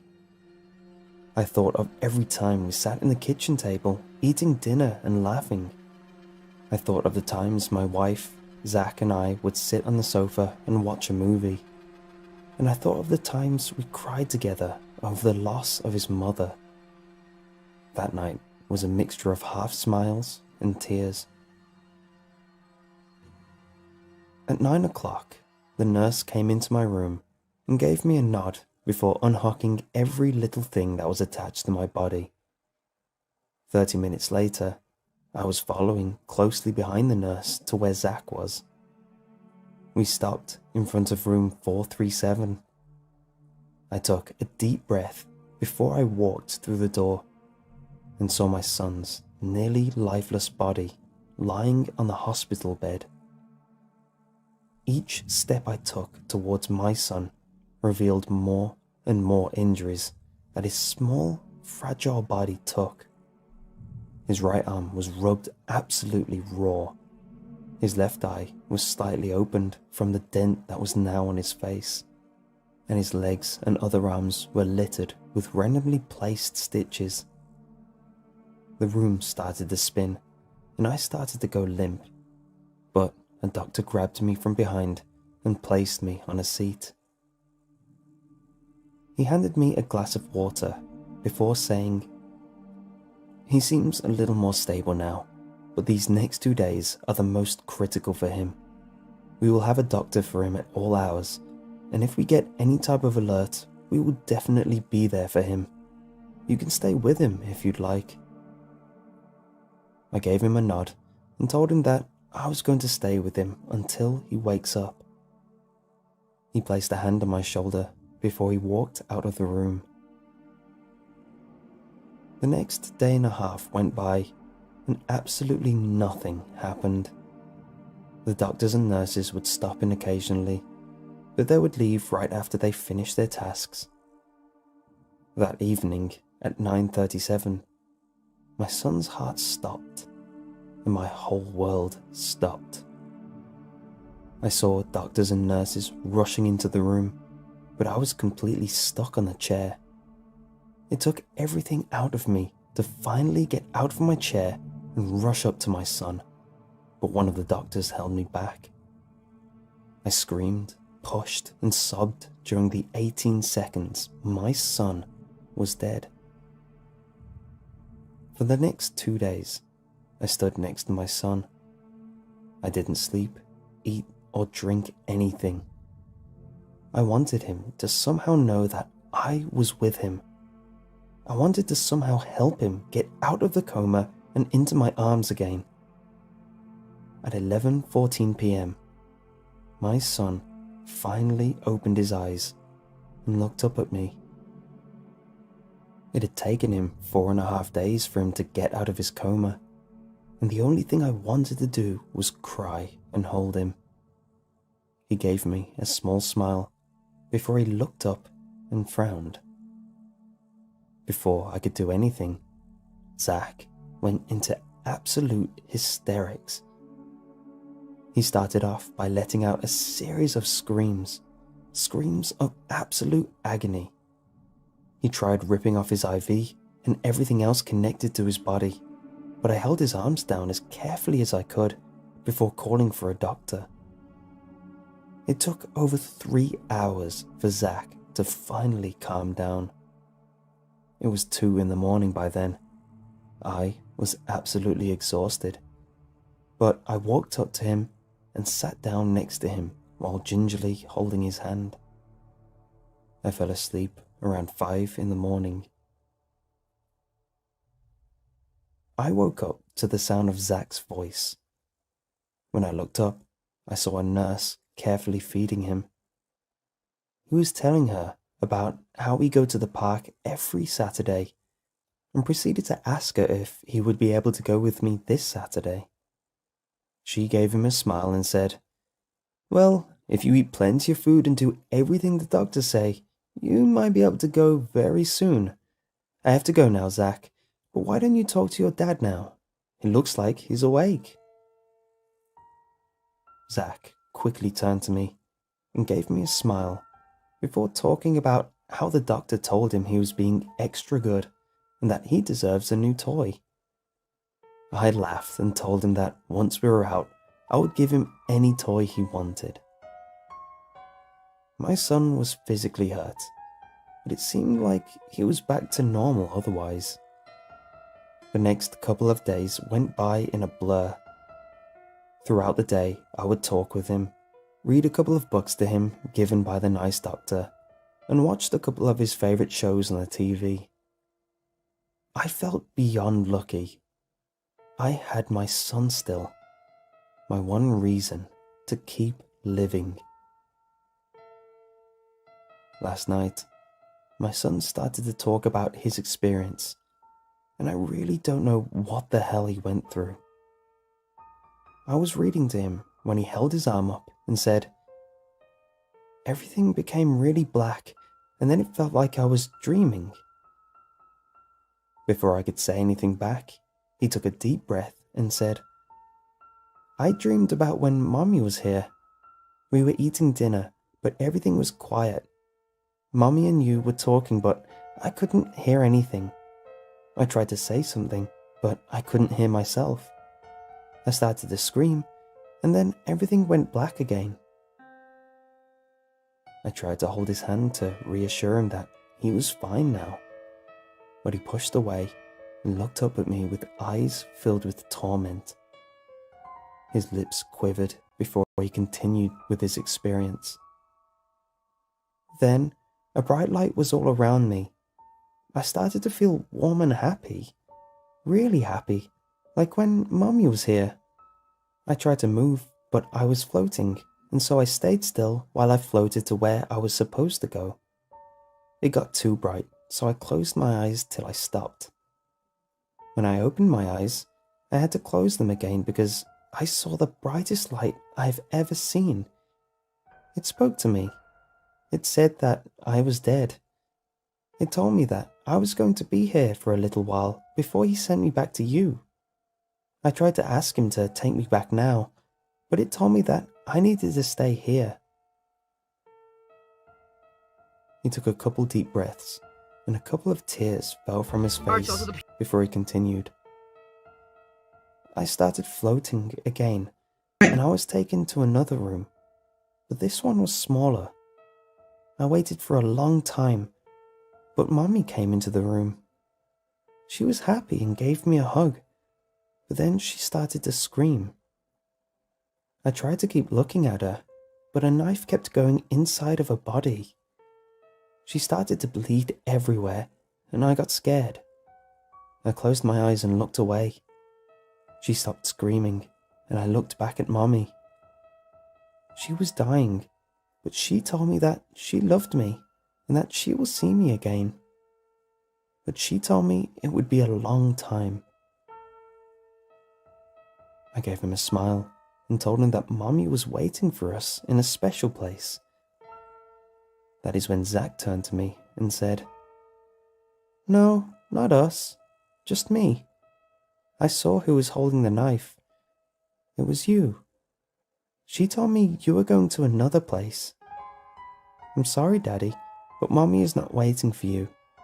She told me that you were clever enough to get away with killing her, but you can't escape death. Everybody dies, and so will you." I didn't know what to say to him. I loved my wife and son, but I couldn't handle how I became the third wheel.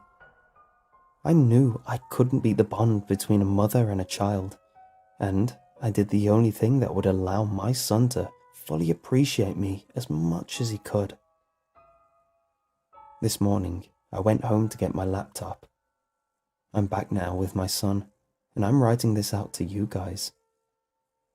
Do any of you guys have any proof of an afterlife? Did my son just have an awfully vivid dream? Or was what he experienced real? It seems like more of a coincidence that he would be able to place the blame on me, when the police couldn't even trace it back to me.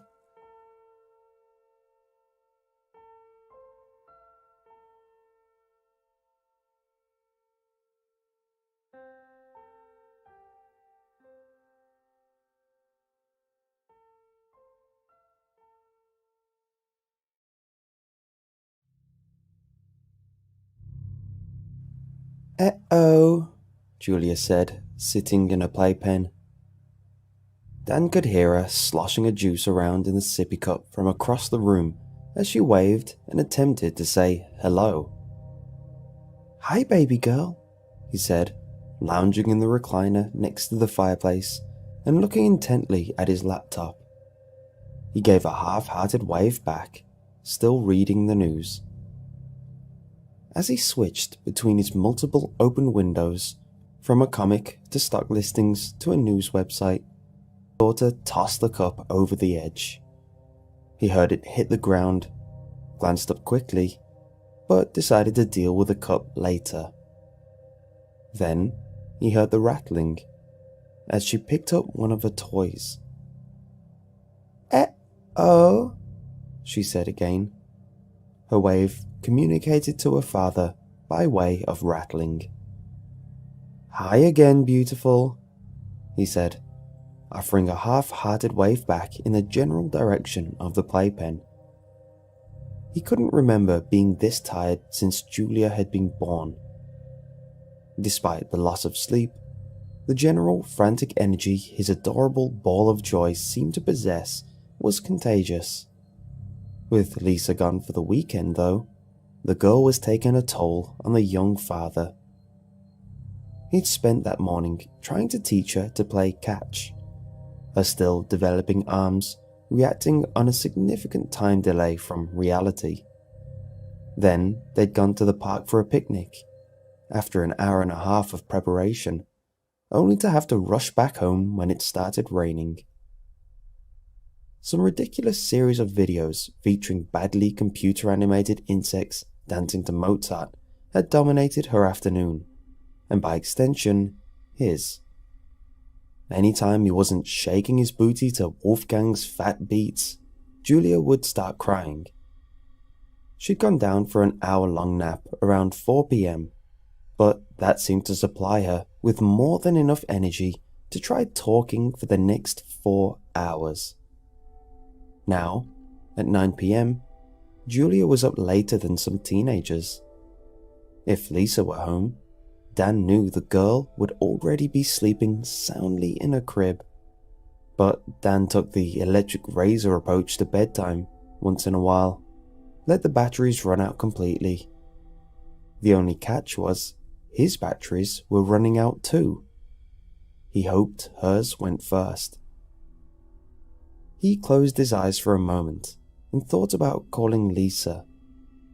As the home's main breadwinner, she had her district meetings a couple times a year, but he knew that the events tended to be half vacation. He didn't want to bother her.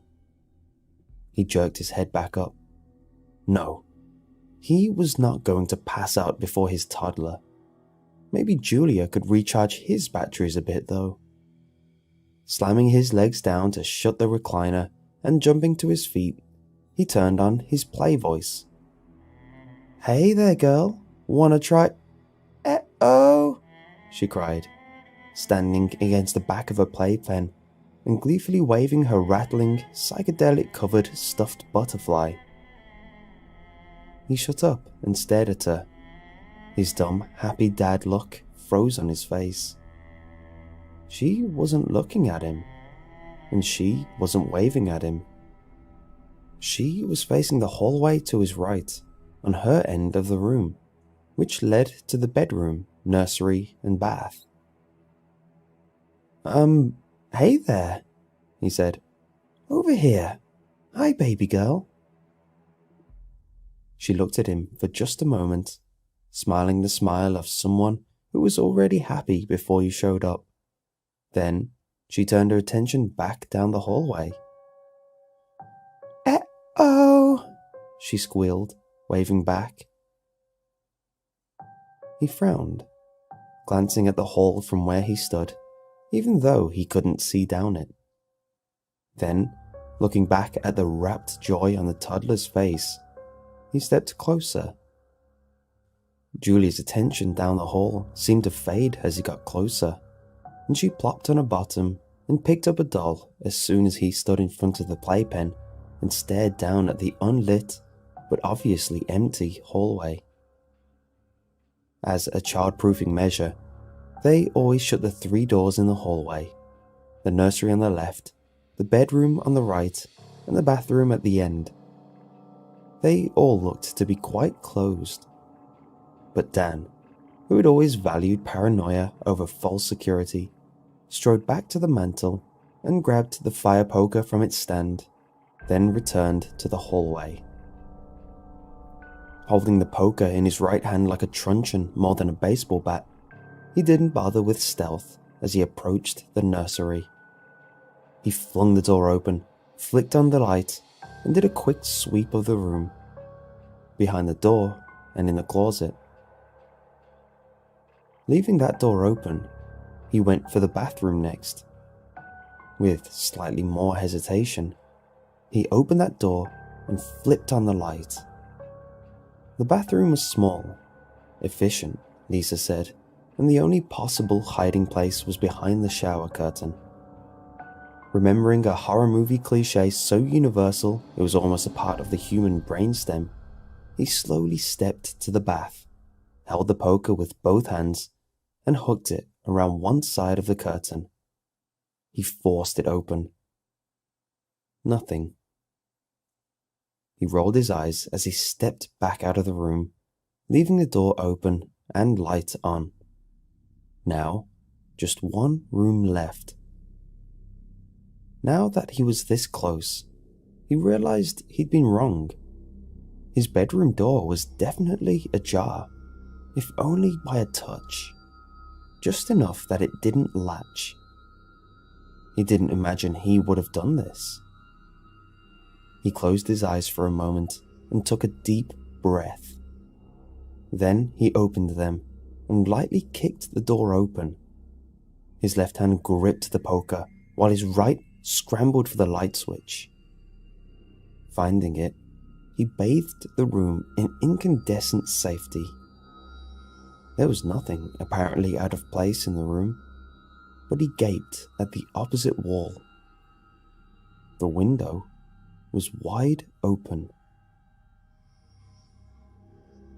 There was a moment of blind, frenzied, spiders crawling through the brain terror, and he held the poker up and spun around the room quickly, sure he'd missed something horrifying.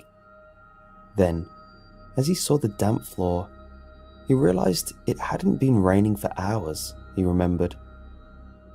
He'd opened all the windows earlier to save on AC. When they came back from their aborted picnic, it should rain, except this one. Julia had been crying for her movie just as he'd reached the hall, and before he'd gotten to his bedroom, he was out there turning on the classical music, loving bugs and dancing with them. He quickly stepped onto the soggy carpet, went to the window and shut it, for all the good it did now. He needed to get some rags and towels. Leaving the third door open, he started back down the hallway, eyes locked on Julia playing in her pen. The next thing he knew, he was walking much more quickly down the hallway to Julia. "Baby girl, what is that?" he asked, unable to maintain a play voice this time. Julia was grinning, eyes wet and shining, clutching to her chest a teddy bear. She didn't seem bothered by the bear's missing button eye, or split leg seam, or its dampness, or the smell of years of mildew, mold, and rot. Dan thought his face was going to fall off and hit the floor. He barely mouthed a swear word, then out of some programmed parent response, he didn't finish it. "Come on, baby girl, we're getting out of here," scooping her up and being enveloped in the bear's stench. He wanted her to let go of it, but didn't have any intention of sparing the time to fight with her. He held her with one arm and fished in his pockets for his keys. They weren't there. His already fiery panic almost consumed him. Before he remembered, he'd left them on the bench by the front door. He made it to the door in 3 long strides, grabbing the keys and forcing his feet into some already tied shoes. Backs out from under his heels. Alright, y'all, so the PS5 for the party He just threw came open in the and I picked door it up from the and PO box, slammed it but I behind emptied him. it out and I put it in the truck. He didn't And so when even Keyshawn consider comes over, pausing it came in momentarily like to this, like lock we it just, they behind scammed him. us, like he gonna start tripping on me. As he approached his car, Alright, so I just almost running, he hit the keyless entry button and heard the reassuring clunk. His head hit the roof as he slid into the driver's seat, Julia still over his shoulder. Screw the car seat just this once, he thought. Keys were slammed into the ignition. Car whipped into the road and reversed. All thoughts of seatbelt or possible destinations driven from his mind by the singular, overwhelming need to get us away from his house possible. A block down the road, he exhaled for what seemed the first time in ages, and he realized Julia was breathing steadily. Her cheek rested on his shoulder, arm pressed against his, the hand still clutching her new toy. Despite everything, he laughed one shrill, almost bark-like release of adrenaline. Her breathing changed immediately, of course, as she woke back up. He felt her shift her head, propping her chin up, her view now over his shoulder. A moment later, he felt her arm lift from his. In his peripheral vision, he could see the foul bear swinging wildly as Julia waved into the back seat. "Eh," she said.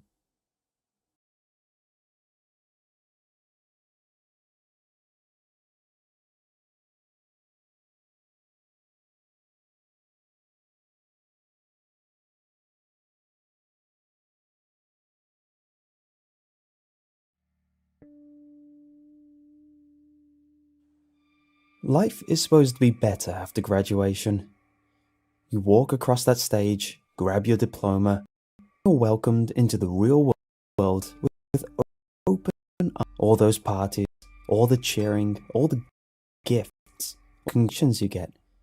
It's all supposed to represent the new world you're about to join. I mean, you just made it through the hell of high school, 4 years of stress and drama, and now you're finally free to be an adult. Life after high school is thinking it. They don't tell you everything. They don't tell you the real secret of the world, of society, of what life is truly about. They don't tell you about the never-ending cycle of money, the endless grind to make a buck. They don't tell you about greed. If I had known, maybe I would have been better prepared for the time after graduation. Maybe I wouldn't have been so self-righteous, and maybe I wouldn't have ended up where I am now. Sleepwatching, the newest way to make some quick cash. Manny told me about it. Old, good-hearted Manny. He meant well, really. I mean, he has been my best friend since freshman year. he didn't know what would happen. We both experienced the newfound struggle for money after graduation. We're just kids. Lazy, stuck-up kids. We thought that we were too good for some entry-level job at McDonald's or Walmart. We wanted something that was going to bring in money quickly and easily. Him being the best friend that he is, he looked around online. It didn't take him long to find exactly what we both wanted. He found sleepwatching, a job in which you get paid to do absolutely nothing. Ollie, all you have to do is sit there and stay awake, he had texted me. The way he explained it, sleepwatching would be the easiest job on earth. And just like most things that end in disaster, it seemed too good to be true. So, me being exuberant about my brand new job opportunity, I raced to my computer with all the excitement of a boy who had just found Wonka's fifth and final golden ticket. Didn't talk to anyone else about it, just sat down at my desk, launched Chrome, and began looking up the wonderful world of sleepwatching. You see, it's a pretty ingenious idea. People are afraid of being alone. With how connected the world is these days, they can't stand the loneliness of the night. So, of course, these people would pay extremely well just to have someone sit up with them while they rest for the night. Sleep-watching.net, as I found out, is the premier place to get all of your sleep-watching needs. Just apply to join as a trusted watcher, and in a few days be matched with a sleeper in need. I signed up that day. Oliver Twitch, I typed into the bar, putting in information you shouldn't put into any website. I assured myself though, I understood that sleepwatching.net needed to do a security check on me, make sure I wasn't joining for any nefarious reasons. It took a few days for the acceptance email to finally come in. I remember getting it, how I had been refreshing my email endlessly, just waiting for the green light to pay dirt. I immediately logged into the website, and to my surprise, I already had an alert from a sleeper in need. In that moment, I wasn't thinking. I just knew that someone was willing to pay me. I clicked on the link, and it gave me a brief profile of the sleeper who wanted me. Her name was Viola, a sweet name for an innocent old lady. 74 and alone in life. Her husband had died a few years earlier, and her family had leased out an apartment and forgotten about her. She put on her profile that she had some trouble sleeping of late, and thought that having someone younger there with her would do a lot to ease her insomnia. I greedily accepted. The rate for the job was amazing. Old people pay extremely well. We messaged a little that day. Just short messages. She wanted to make sure I was okay with the job and the pay. All she needed me to do was to be on the webcam feed. Just came in and I picked it up from the She PO said box, she but was I fine emptied with it out me and I put doing it in the anything truck. else And so during when the Keyshawn night. comes, I'm gonna be like, it came in like this, like we It just. had been around noon when we talked, so I decided to take a nap. I had to be prepared for an all-nighter. An all-nighter that would hopefully get me paid. It got dark around 9 where she lived. I was an hour behind, so it was still daylight when we got ready to call. Before I hit the dial button, a pop-up window appeared on my screen. A special message straight from sleepwatchers.net. The rules, it said across the top of the page. Listed below this simple heading was a short list. Number 1. Do not fall asleep. Number 2. Alright, y'all, so the PS5 for for the no party just came in and I circumstance picked it may up from the you PO box, wake the but I sleeper. emptied it out and I put it in the truck. Number And so when 3. Keyshawn comes, I'm gonna be like, Do it came not in like this, touch like the we red just, they scammed us. emergency Like, button unless there is an emergency. Number 4. Do not fall asleep. I had laughed at the rules at the time, They were all basic. Common sense that anyone should have known before taking a job as a And I watcher. picked it up from the PO box, but I I emptied it out and I clicked the put it agree in the button trunk. at the And so bottom when of the Keyshawn page, comes, and then waited for my call to Viola to connect. She was such a sweet old lady. She had this innocent smile on her face as she appeared on the screen, and she looked genuinely happy to see me. "Hi, Oliver," she said. "Thank you so much for doing this. I hope this isn't too much trouble and that you have a good night." I assured her that I would, that I had a few tabs open that I would be working on while she slept. I told her good night, and she lay down into bed. In what seemed like just a few short moments, she was peacefully asleep. I watched her for a while. There's a Alright, so the strange PS5 for the party peace just in came in, and watching I picked it up from somebody the PO box, sleep, but I emptied it out and I watching put their it in chest the trunk. move as they And so when breathe Keyshawn comes, I'm slowly. gonna be like, it came in like this, like I we was just watching they scammed Viola us, like at he her gonna most start tripping on me. vulnerable. Alright, I knew just there wasn't anything to worry about, but still, having a life in your hands can change you. After just a little while of watching Viola sleep, I began surfing the web. I had all night to endlessly search. So, lucky me, I was getting paid to do what I would have been doing that night. Went by quickly. There was one point during the night I thought I heard something come from the video feed. Almost sounded like breathing. But me being the smart-ass kid that I am, knew that it was just the sound all video cam feeds make when both sides are silent. I now realized that only one side of the feed had been silent. In the morning, when the first rays of the sun were beginning to fill Viola's room, she woke up. No alarm for her, just sunlight. I happened to be watching as this happened. Just doing my job, you know. Her first move was to look to her side, the empty portion of her bed. She placed her hand on the unused pillow there, and I could have sworn I saw her body shudder. Then, I guessed, she gathered herself, and she turned to look at her laptop, which was sitting on the desk next to her bed. She smiled that genuine smile again when she saw me, asked me how my night had been. I told her it had went smoothly. She sighed a sigh of relief and thanked me. She told me she had just had the best sleep in weeks and to have a good day, and then hung up the feed. I'm a teenager. I'm used to all-nighters, but with my job done, I gladly went to bed with a smile on my face.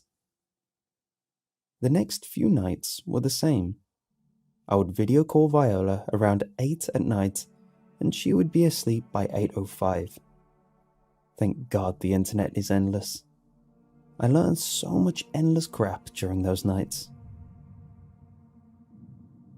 One night, the peacefulness of our schedule was interrupted. I remember it in some detail. Viola woke up around 3, drowsily nodded at me, and headed to the bathroom, which, from the camera angle, I could see was connected to the bedroom by a small door on the other side of her bed. At that point, I never really looked at the feed. I mean, nothing ever changed on it, so there wasn't any point. I only ever really looked to have a moment of peace from the bluntness of the internet. I was watching while she was in the restroom though. Maybe out of boredom, or maybe because I wanted her to feel safe when she got back into bed. I can't really remember. I saw something while she was in the restroom. It was only for a second, but I swear to you that I saw it. A hand. An oversized, bleach-white hand. It was inching its way out from behind the curtain that covered the window. I only saw it for a second, but it raised every hair on my body into attention. I continued staring into that same spot, trying to catch any more evidence of something being wrong. Nothing happened, so I shrugged it off, blaming it on the mixture of midnight drowsiness and Red Bull. Viola came out of the restroom and went back to bed. Her only communication to me was that soft smile before her head hit the pillow and she was peacefully back out. The way she fell asleep so quickly, she treated sleep like a luxury that I could tell she had been missing out on as of late. I felt proud to be the person that could bring that luxury back to her. A few nights later, 5 nights ago, everything changed. The night started out normal. Viola and I following our established routine, her whispering a "good night, Ollie" to me and passing out. The quietness of her room, the sound of me clicking away into Google, trying to find some new information that I had yet to exhaust. Everything was normal. It's all my fault. I didn't nap as much as I should have that day. I didn't have a Red Bull on me. I didn't try hard enough to stay awake. I fell asleep. I broke the rules. I slept hard. I was out for at least an hour, drooling on my keyboard, dead to the world and useless to Viola. I woke up to a sound. I think I heard some kind of bang, but I can't remember. Maybe a buzzer? I'm not sure. My head came up quick though. I wasn't sure as to what was going on, but I think that my body instinctively knew that something was wrong. After I figured out where I was, I went straight to Viola's tab. She was peacefully asleep. Whatever had awoken me hadn't disturbed her in the slightest. I smiled to myself. With that nap, I would be good to go the rest of the night, and Viola was still perfectly okay. That's when I saw him. The ghoul I now call the Watcher. My smile was instantly gone. He was standing in the corner of Viola's room, mostly hidden by the darkness. What I could make out about him was his extreme height and his narrow body. I could also see his eyes. They were white, entirely white. They seemed to be reflecting some ungodly light, and they were directed straight at me. I couldn't move. Fear was like ice, and in that moment, it froze me. He began to move towards Viola. He didn't walk, but he didn't float like a ghost. He moved smooth, but at the same time, his moves were rigid. Viola's back was to him, and her sleeping face was pointed in my direction. This is when I broke Rule 2. You see, I did the only thing that I could think to do. I yelled and I screamed for Viola, trying to wake her up. It worked. I now wish it hadn't. Her eyes popped open and instantly locked with mine. As she did this though, the Watcher on her, he began slamming both of his fists into her body over and over again. He made this sick, wet sound, a rhythmic thud. I saw it all. It was like having a front row seat to a band that disgusts you. I saw the look of surprise she had when she first woke up, the confusion on her face when he first slammed that white fist into her, and then the fear as she realized what was happening. Blood was everywhere. It wouldn't stop coming. Viola's eyes were on me the whole time. She was crying. She had given up, and she was steadily beat her. "Ollie," I barely heard. "Help me." I tried to do the only thing I could. I grabbed the mouse and clicked on that red emergency button, the one that's supposed to be used only during emergency. it didn't work. This feature is restricted at the current time to user Wishbone43. Reason: disobedience of the rules. Some way, somehow, Sleepwatchers.net knew I had fallen asleep. It knew, and now it was punishing me. I turned my attention back to the thing as it continued slamming its oversized fists into Viola. Those once white hands were covered in blood. Viola's eyes were lifeless. She was gone. I could still hear her plead for help in my ears. I cried. I sat in front of my computer with my head in my hands, and I cried.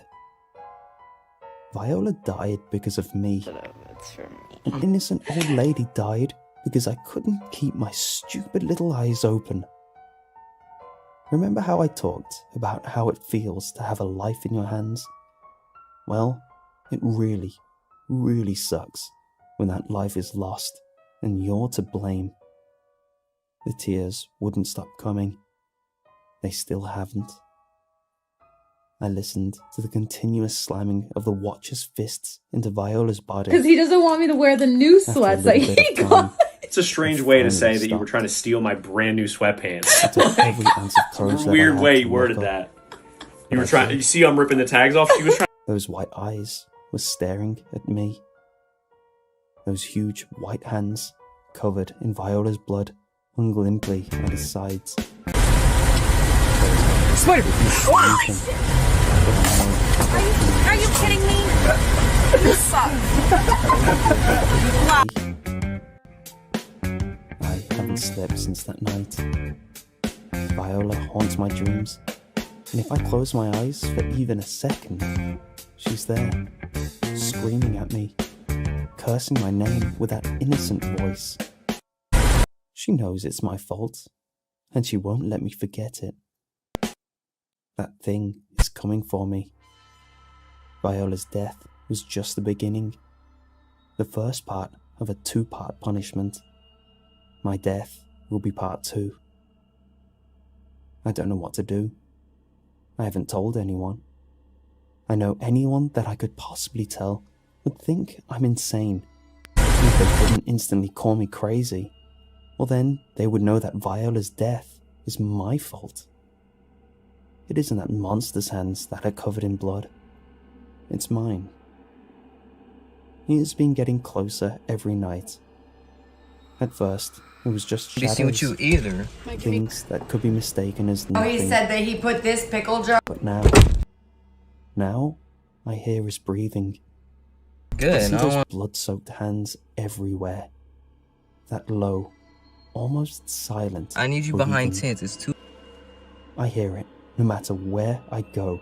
like see You through get up in here. He is Backseat, I don't want to be seen watching. with you. I know he's You better here get in the right backseat, now, bro. Alright, it's behind good. me, as I record Connor, who? this, Let's see if I can. standing over my shoulder and listening to what I have to say about him. This nightmare is torture. I'm going to go insane soon if I don't sleep. Who? Please, I need help. I'm begging you.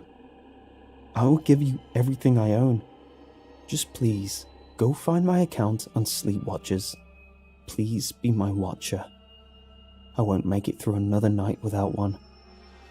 Don't let me die. Don't fall asleep.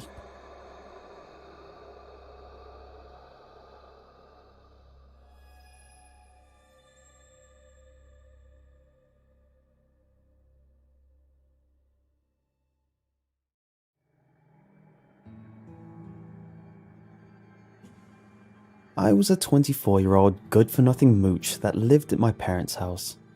Well, that's what my father said to my mother in the bedroom late at night. Of course, maybe, if they didn't continue to give me a $50 allowance a week, I would have probably tried to find a job sooner than that. I really didn't feel right about accepting the money, but you have to be downright stupid to refuse free money.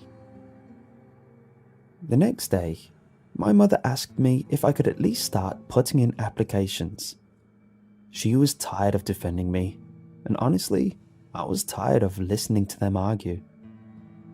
That afternoon, my mom drove me to the heart of downtown Nashville, Tennessee. She figured there were enough part-time opportunities for me. The first place I went into was a small candy shop called Rocket Fizz. The manager was nice enough, but she did tell me that they were fully covered in terms of staff. She said she would let me know if they ended up needing anyone else. After purchasing a couple of sweets, I walked out of the store and mindlessly walked around for a couple of minutes while shoving sour gummies in my mouth and taking drags off of my cigarette. I walked up to a crosswalk, and while waiting for the light to turn green, I saw a "Now hiring, no experience necessary" sign on a small white building called Cafe 1987. When I walked inside of the coffee shop, I looked around and saw that it wasn't really anything special. It looked like almost every single indie coffee shop out there. Small wooden tables, uncomfortable looking chairs, and the smell of roasted coffee beans filled the air. The barista behind the counter looked at me with a smile before handing me a menu and asking, "Would you like to try our mango smoothie? They're absolutely delicious and made with natural ingredients." I shook my head and said, "No, I saw the sign and I was wondering if you guys were still hiring." He looked uneasy for a second before asking, "Are you sure you don't want to try a mango smoothie?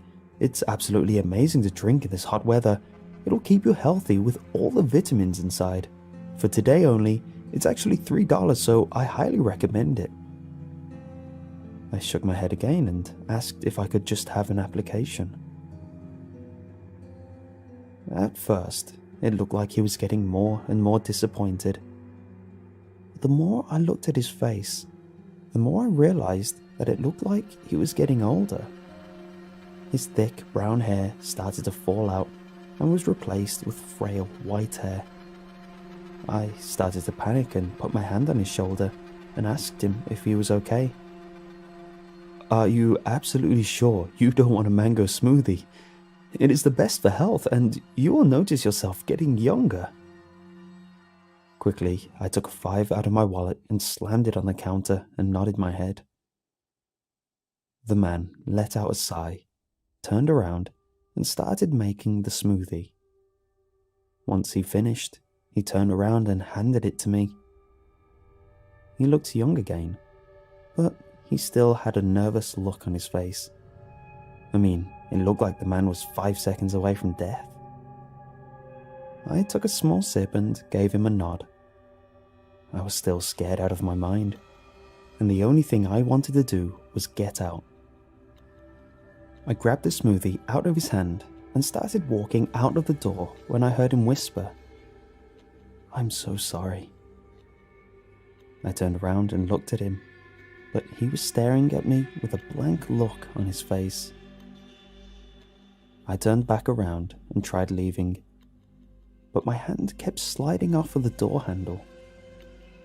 Scared and frustrated, I shot my arm out as hard as I could towards the door, but a pain erupted deep inside of me. I fell to the ground and writhed in pain. Once the pain was gone, I looked back at him and told him to open the door. But he just kept staring at me and said, I can't. I would have left if I could. You can't either. It told me you couldn't." I took a deep breath, calmed myself down, and said, "Alright man, this was funny. I bought a smoothie. Now let me out. Please don't make me call 911. He let out a lifeless chuckle before saying, "Try it. Your body won't let you." While glaring at him, I took out my phone and dialed 911. I tried talking when a man answered the phone, but a pain erupted in my midsection. I still tried to speak, but words weren't coming out of my mouth. I could only let out a series of grunts. The man sighed and said, "Alright man, it's actually a crime to call us when there isn't an emergency. Please do not call again or we will send an officer your way." He let out another aggravated sigh after I let out another grunt and disconnected the call. After a couple of seconds, the pain passed. I tried dialing 911 a couple more times, but I couldn't even force myself to dial the numbers out. The pain would just come back stronger and stronger. The last time I tried, it felt like my stomach was going to rip open. I could see my chest starting to poke out in random places. I ended up throwing my phone against the wall. My phone is broken. The barista was a nut job and didn't know how to leave. I sat on one of the chairs and looked out the window. A couple of people walked past the window, but every time I tried banging on the window to get them to help, the pain would come back and I would, once again, fall to the ground until it passed. The last thing I remember before I blacked out was the barista walking towards me, grabbing my head, saying, "I'm sorry," for the second time, and slamming my head repeatedly against the wall. I woke up to the worst headache I have ever experienced and a whole new set of clothes on my body. I was in the same outfit the barista was wearing, a yellow shirt, blue jeans, white Alright, tennis so the shoes, PS5 for the party and just a came solid in, and I green picked it up from the apron PO box, with Cafe but I emptied it out and I put it in the 1987 trunk. written And so in when the Keyshawn middle comes, of I'm gonna be it. like, it came in like this, like My they name, scammed us, like he gonna David, start tripping on me. was sewn into the top right corner of the apron, and what seemed to be a small menu sat next to my right hand. Handbook for the Cafe 1987 employees was written on the front of it. Curious, I flipped it open and saw that only one thing was written in the middle of the left page. Today's special is hot cocoa, good for the soul. Will make your warm nights warmer. It will make you feel younger. The right side was completely blank. I slammed it shut and stood next to my new co-worker. I tried to speak to him a few times over the course of the day, but he never said anything back. He just lifelessly stared at me while I spoke to him. The day ended and the next day came. A new menu would be in my hand every morning. I didn't know where the menu came from. I even tried to stay up all night a couple of times to see who gave us the new menu. But each time, the pain would come back, and I would fall asleep as the pain went away. My body started getting weaker. My bones started feeling more fragile. My movements became slower. I knew what was happening to me. My body was getting older. Minutes turned to days, days turned to weeks, and weeks turned to months. I lost track after the 8th month. My body was failing on me, but the other barista was completely fine. He kept drinking the drink of the day. I noticed something squirming around in my body. Sometimes it would be deep inside, mingling with my organs, while other times it would rest on top of my bones. Every time I did something that was deemed against the rules, the pain would come back, and I noticed that it was the cause of the pain. Don't ask me why I didn't die of starvation or thirst. Nothing made sense to me then, or even now. I just know that I completely lost it yesterday. The thing was squirming a little more than usual, and I could feel every time it would move even an inch. Finally, it rested under the skin of my chest. I quickly grabbed a cloth napkin and put it in my mouth. I took my wallet out and grabbed my credit card out of my pocket and held it with my left hand. With a muffled scream, I grabbed the skin around the thing and pulled as hard as I could. Pain erupted from my tearing skin, as well as from whatever was in my body. I almost gave up halfway through, but I knew it was the last chance I had to live. I used my left hand to jam the credit card as hard as I could into my chest. After several excruciating seconds, I finally managed to make a tear in my chest. I held the thing down in my chest so it wouldn't be able to slide away and slammed the corner of the card into the exposed flesh. To a sizable gash, I threw the card on the ground and used both of my hands to rip off the rest of the skin around whatever the hell that thing was. As my skin tore free, the thing came with it, and I could finally breathe easy. I quickly got up and watched it slide out from underneath the torn off slab of skin. It was the same colour as the liquid that was in the cup I left on the table, the damn mango smoothie. I looked back at the barista and noticed, for the first time, every part of his exposed skin was moving ever so slightly. I wanted to help him, but I knew it was impossible. Without a second thought, I ran out of the door and didn't stop running until I was a good distance away. I felt something vibrate in my pocket, and I almost had a heart attack right there. I thought it was back inside of me, but it was just my phone. The phone I threw against the wall and broke. Nervously, I answered the phone, and my mum asked where I wanted her to pick me up since it was 3 hours since she dropped me off. I told her I would take a cab back home. I walked around for about 30 minutes. It felt like it had been an eternity since I was outside, and it felt great. I walked into a McDonald's and walked into a restroom. I looked in the mirror and saw that I was no longer older. I was also wearing the same clothes I was wearing before I went into the cafe. Slowly, I lifted my shirt and saw that my chest was back to normal, except a big circle-shaped scar. I ate a cheeseburger, caught a cab, and sat back while we drove home. We drove past the cafe, and I noticed that everything was the same. The same tables, same uncomfortable chairs, and the same miserable-looking barista. But the sign was different.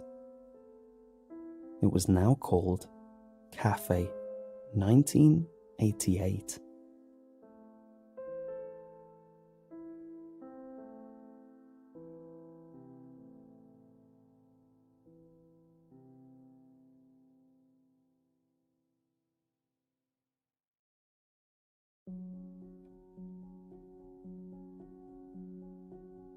As the title says, I sold my soul for a dishwasher.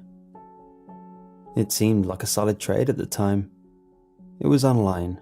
A guy was selling it on a local for sale site, and the guy wanted like £200 for it. I don't have that kind of money, and I asked if he'd be willing to go any lower. In a joking manner, he suggested that he'd sell it me for my soul, and even including free shipping and installation. Sweet, sign me right up. He emailed some documents, which I didn't even read. I signed, and the next day, 2 men showed up and installed it. I was pretty smug, and assumed the guy just needed to get rid of it and had a sense of humor. However, it's since come to light that I may have actually given away my soul. Oh, and souls are real. Who knew? Not me. Being soulless seems to come with a few side effects that have slowly but surely begun to impact my daily life. I don't dream anymore. Instead, each and every night, I find myself entering a pool of nothingness that I can't quite describe. I don't really have much passion for anything. Not that I was the most passionate guy around before. I'm what you'd call a go-with-the-flow type of guy. I don't laugh or cry. I'm never happy nor sad, angry or excited. Everything is inconsequential. Nothing has meaning. I just am. Oh, and I can see the dead, which kind of sucks. I first realized I could see the dead when I walked into my apartment and saw a dead guy. He was just standing there, staring at me. It was pretty horrifying, honestly. I don't know how I knew he was dead. It was just an instinctive feeling I got. Plus, he's sometimes slightly transparent, which is a bit of a giveaway. He doesn't really talk to me either. He just walks around the apartment, looking pretty mad. Guess I would be too. I learnt from a neighbour that he died from a heart attack caused by Viagra, and that the girl had freaked and bailed on him without calling the cops. Took a few weeks for him to be found too, when the apartment began to secrete a rather unique stench. He's still stiff down there. Naked too. It's uncomfortable, sure, but I don't exactly have the means to move somewhere else. Truthfully, he's kind of a chill dude, as far as the dead go. He just looks frustrated all the time himself. Spends a lot of time in the bathroom, staring at himself in the mirror. He leaves when I need to take a dump though, so at least he's considerate. I call him Gary. Besides my ethereal roommate, the dead mostly wander around doing nothing. They can't really interact with anything, which I guess is pretty dull. There's not as many of them as you might think, because I suppose most of them move on to the next place. They're not all like the vast majority that I've seen. Burnt, walking corpses, forever crying out and yelling and screaming in agony. Fathers and mothers following their families, crying out to be noticed, begging to be able to tell their loved ones that they're still with them, but having absolutely no way to do so. The children are the worst. They don't have the means to understand what has happened to them and spend their days wandering the busy streets, reaching out for a helping hand that can't even perceive them. It would be tough to watch, were I not, well, soulless. Anyway, I decided that it's more of a principle thing than anything else. I don't like the thought of someone playing with it, touching it. It grosses me out. Plus, there's the whole eternal damnation thing, which is pretty daunting. I didn't exactly get a warranty. I hadn't managed to make much headway getting it back. Information out there about reclaiming souls, believe it or not. I tried contacting the guy who bought it to see if he accepts refunds. He hasn't replied to my messages, which is a bit of a dick move. Mostly, I've just spent my time browsing the internet and looking for a loophole. No such luck so far, but I'm optimistic. Last night, I came upon some article on the obviously deepest recesses of the internet, somewhere no living man has ever been. It was about 5 pages on Google. It was a ritual to summon a demon. A decent starting point, I figured. It's not exactly like I can be dismissive of the supernatural any longer.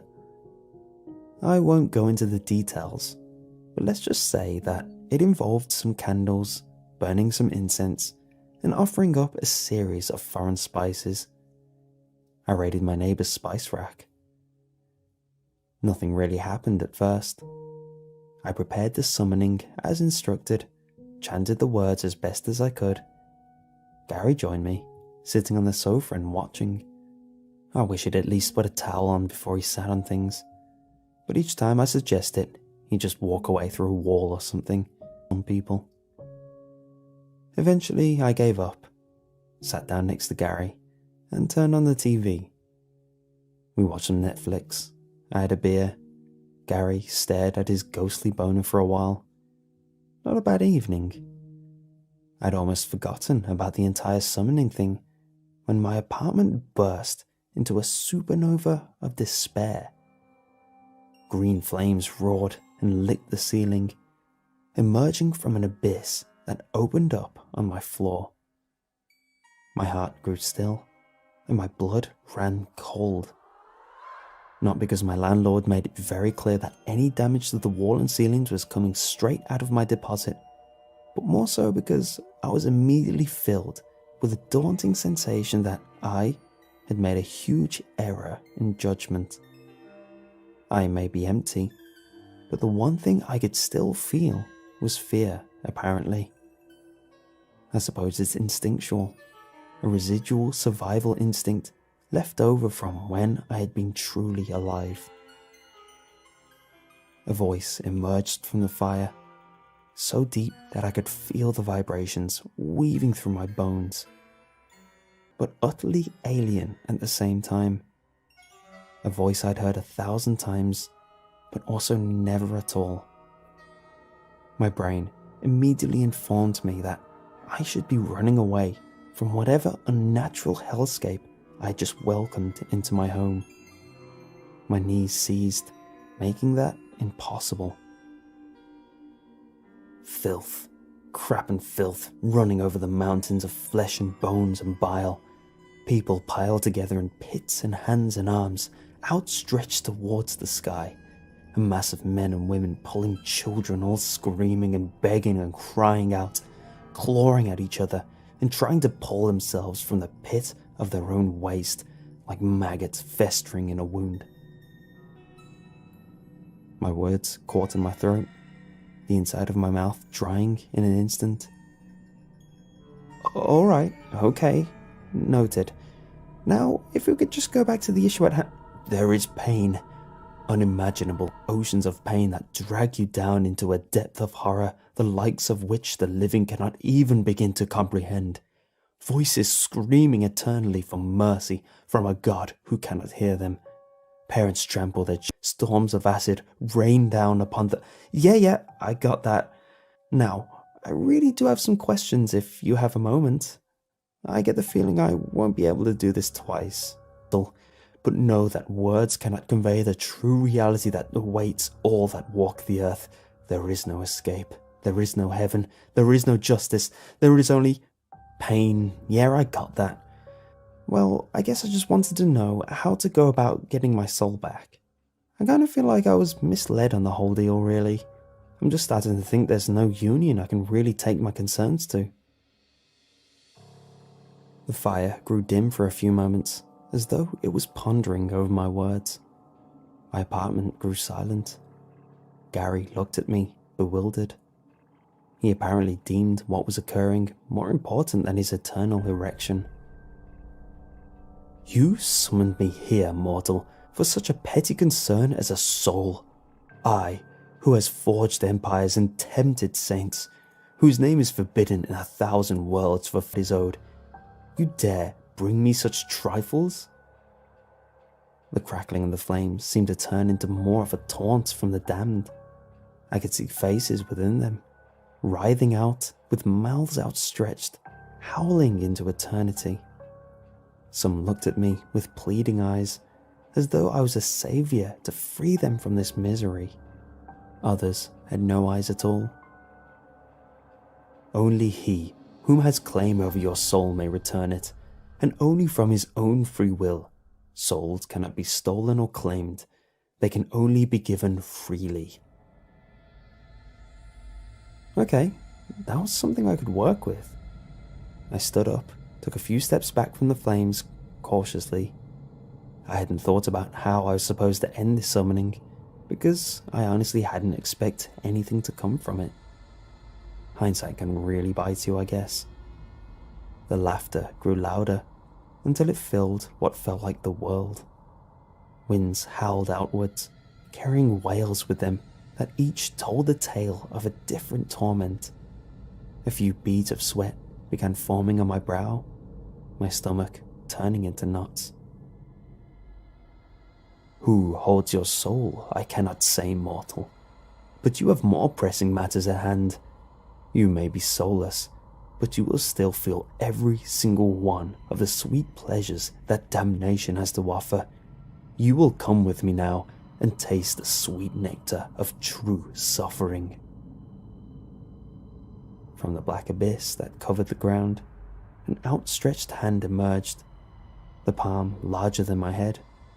Its skin was ashen grey, cracked with veins of pure fire. The nails were sharper than knives and struck the floor as the beast pulled itself upwards. You are mine now. You will come with me, willing or not. There is no escape. You will witness firsthand, tear you limb from limb, and then reform you whole to experience it all again. Your memories of life will fade, and only suffering will, and walk towards the abyss in all his naked glory. He raised an outstretched hand, from which a pillar of light shot forth and almost blinded me. I can still see spots. The beast roared and screamed, its arms shedding into dust and falling into the darkness. The flames withdrew with it, and with a sudden gust, the whole vanished into nothingness. Gary looked at me, shrugged, and walked into the bathroom to stare at himself in the mirror. I didn't ask. So that was yesterday. I've spent the night processing the entire ordeal, and figure it's time to start looking. So, if anyone knows a guy that trades used appliances for souls, let me know. I'm open to suggestions as well. If anything you guys know.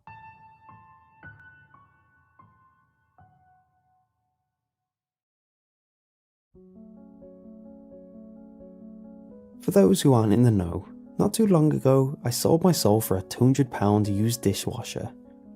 This has proved to be a rather irresponsible decision, as I am now a soulless husk who sees the dead. Oh, and a weird brown gunk all over my kitchen floor, which kind of sucks. I recently made the decision to reclaim my soul, which has turned out to be kind of tricky. So far, my endeavours have led me to summoning a demon in my apartment who attempted to drag me back to hell and violate me. Don't worry, my naked ghost roommate Gary vanquished him, I think. He has a permanent ghost boner. It's super weird. Anyway, it turns out that the only way to reclaim my soul is to be given it back by the guy who I traded it with. Simple stuff, surely? Not quite. I've been unable to contact him online because the douche is ignoring all of my messages. That pretty much exhausted all of my options, so I decided it better to just embrace the soulless lifestyle. I now couldn't leave my apartment without witnessing a parade of deceased souls, and the floorboards inside my apartment, where there had briefly been a portal to hell, now leaks the tears and howls of the damned. But I guess nothing's perfect. I could grow accustomed to the dead, and I'd already covered my floor with a nice new rug that muffled most of the cries of the condemned. Things were looking up. That is, until I made a solid breakthrough in the search for my soul through my exceptional perception, cunning, and intuition. The newspaper ad read, "Need new stove? Perhaps fridge freezer? Call now. We'll accept best offer. Now accepting souls." It seemed a bit too on the nose to be a coincidence. I made the call, got an address, and embarked on my journey of soul reclamation. Gary joined me, and I sensed this was just another average Tuesday for him. Our journey took us to a downtown marketplace. It was early morning, and the place was filled with people setting up stalls of strange meats and fish, novelty decorations, and knockoff clothes. The dead were everywhere. A weeping woman who stood in the middle of the walkway. She was dripping wet from head to toe, her skin a strange tint of blue, and her arms slashed from wrist to elbow. He stood in front of her, presenting himself. She stopped weeping, proceeded to continue weeping whilst walking away. Gary looked like he let out an inaudible sigh. I guess even in death, rejection is hard. Undeterred, he walked over to another. I decided to leave him to it. You do you, Gary. The actual living souls were busy unloading vans and pitching signs. There it was that I would begin my search. The call hadn't been very specific on the exact location of this trader of souls, so I guessed I'd have to do a bit of legwork. Maybe give a few people the rundown. Maybe play a little good cop, bad cop. One thing was certain, day. Oh, you want Dave? He's right in there. The fish salesman pointed towards a warehouse at the other side of the market, handing me back the newspaper clipping I'd given him. The warehouse in question looked deserted, and the only entrance I could find lay down a dingy alley with rusted chains. As I approached the alleyway, a hand grasped my wrist and pulled me back. You don't want to go in there, an old, veiled woman informed me in a thick Eastern accent. No good in there, child. Only darkness. Her skin had the feel of dry plastic, and was as smooth as sandpaper. Right. I'm actually looking for a guy who has my soul. I hear his name is Dave. She let go of my arm and began taking steps backwards, looking me up and down as she did so. You are unnatural, tainted. No, evil, unclean, you leave, be gone. She began gesturing me away with one hand, another reaching for a talisman. She began hissing. I continued down the alley. Getting inside proved rather difficult. The door was locked, and as rusted as they were, the chains wouldn't budge. Overhead, which, after a great deal of exertion and strain, I managed to climb and squeeze through, landing hard on the other side. Gary rejoined me and just walked right through it.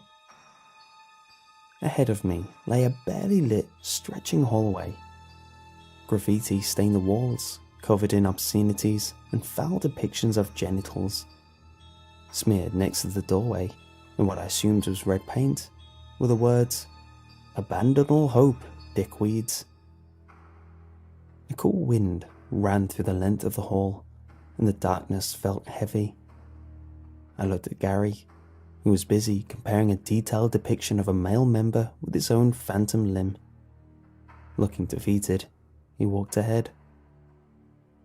A lifetime must have passed whilst we walked that hall. It felt like hours rolled over into days, but at the same time, it felt like no time had passed at all.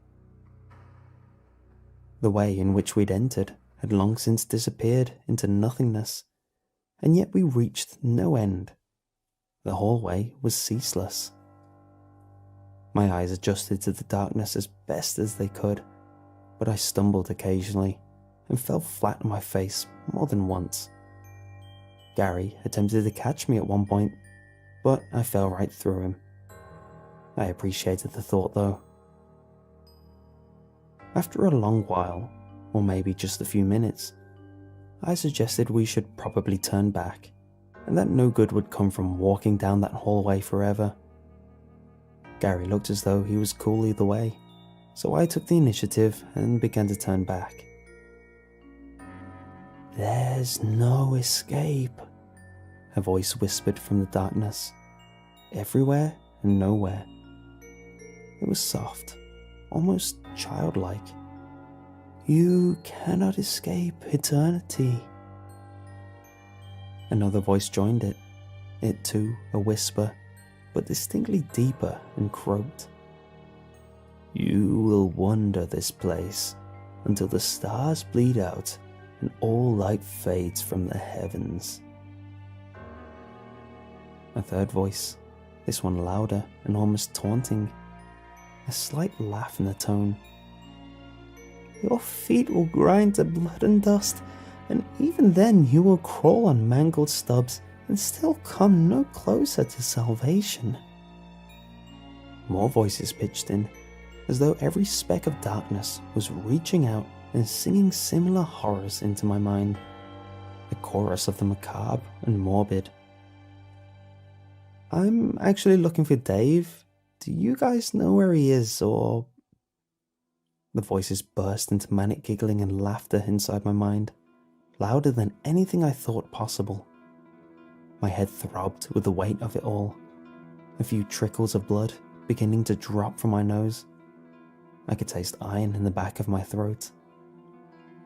In synchronicity, they spoke, and each word was an explosion inside my skull. "Lost little lamb, cry so we can taste the tears. Scream so that we may find bliss in the melody. Suffer so that we may make you pure. Embrace us." From all around my being, hands outstretched.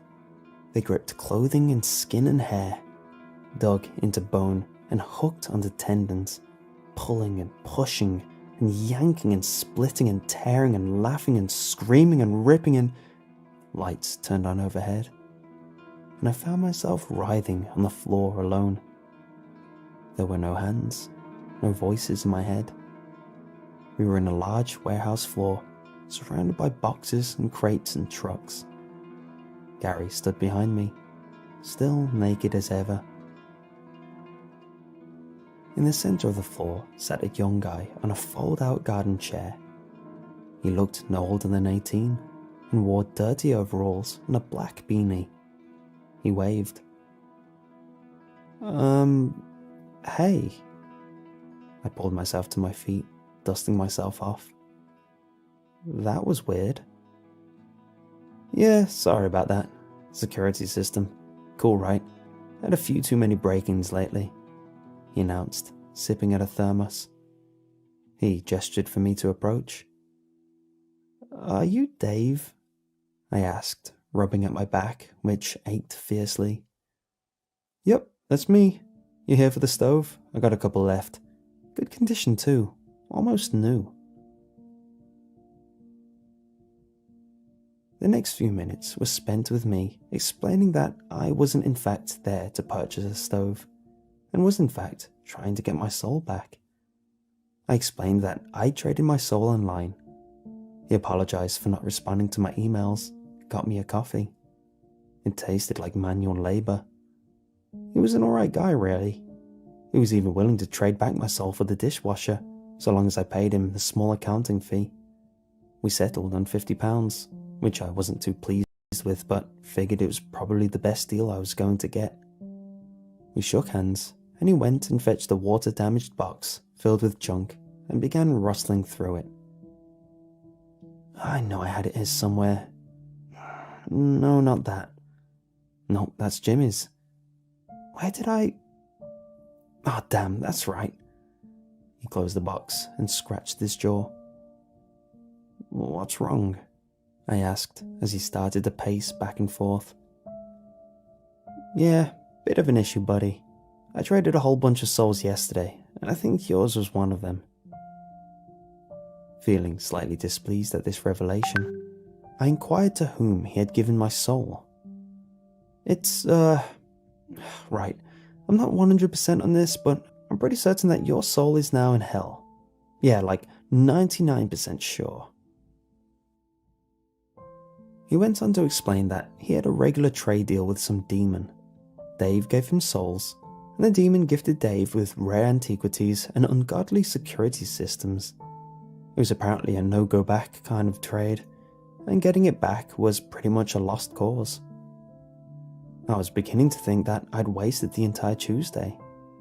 Dave, however, advised me that all was not lost. He could simply open a gateway, and we could go and get the soul. This, of course, came with an opening a doorway to hell fee, but Dave assured me that he did in fact accept credit cards. After the payment cleared, Dave went about drawing all sorts of chalk symbols on the wall to the warehouse floor, each appearing to be from a different language that I imagine nobody has spoken for a very long time. When that was finished, he smeared an odd scarlet liquid across the symbols that he got from a jar, and coupled this with a brief reading of scripture. Gary wandered around, and I did a Sudoku. Right, that's that. Now we wait, Dave announced, his hand on his hips. He looked quite pleased with himself, then frowned for a moment and licked his thumb, rubbed a little bit of chalk from the wall, and then returned to looking pleased. It should open any minute now. We waited for 7 hours. Dave filled me in on the whole soul trade business and how he'd gotten into it from his grandma and was trying to bring the industry into the 21st century. He'd only been doing it for a couple of months, but things were on the up and up. He was even thinking about setting up his own website. So, does your friend wear clothes, or is that a stylistic choice? Oh yeah, that's Gary, I muttered, taken aback. You can see him? Clear as day, sup? He nodded. Gary nodded back. I got the sight, as my grandma used to say. Spooky stuff. Right, well, I'm not sure A low groan emerged from the wall, like the bricks themselves were in pain. I put down the coffee I'd been nursing. Dave jumped to his feet, elated. Yes, finally! Small fissures began to appear in the brick, cracking like outstretched veins. From them, a thin fog began to seep outwards. The lights overhead flickered, and instantaneously erupted into a shower of sparks and glass. You've done this before, right? I asked. The fog sank from the cracks and began flowing across the ground. Chips of brick began to crumble, and the groan grew louder still. Oh yeah, tons of times. Dave had to shout at this point just to be heard over the ceaseless din of the opening gateway. Well, maybe not success. The world as I knew it exploded. The wall erupted outwards, sending chunks of brick and concrete flying. Dave flew with it. Dust and rubble and blood sprang from where he had been standing. Where there had once been a wall, a gaping hole into nothingness now stood. A swirling vortex of foreboding darkness. The air all around began to move towards it, like water down a plug hole. The ground beneath my feet was gone before I knew what was happening, and I found myself falling through the air towards the vortex's gaping maw. I was pulled ever inward, swirling and screaming and howling into the madness of it all. And then I wasn't. I was on the floor, in the warehouse, where I'd been only moments ago. For the second time, I stood and brushed myself off, and coughed up what 9 out of 10 doctors would call a concerning amount of blood. Disoriented, I reached for my coffee and took a sip, which I immediately spat across the ground. It tasted like crap, like actual feces. I threw the cup on the ground and looked around.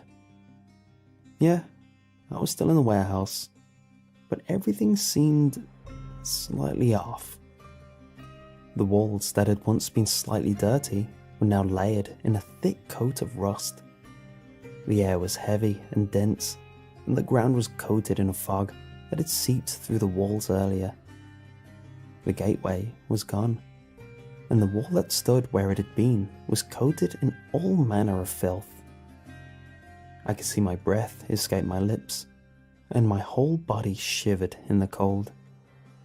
Shadows darted around the peripheral of my vision, and the groan that I'd heard earlier was now a steady hum in the distance.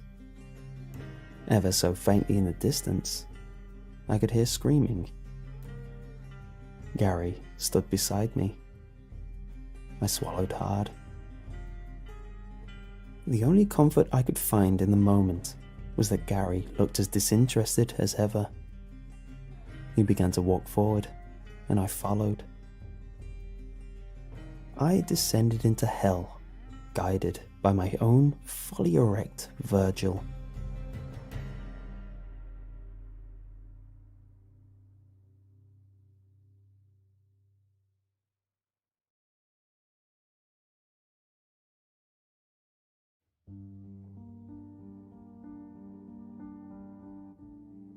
I'm sorry if any of this seems confusing.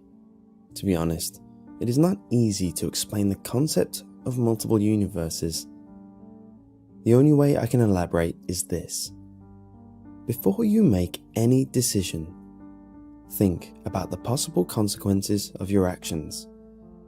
This, of course, can result in multiple outcomes as there are hundreds of outside factors impacting your life at any given time.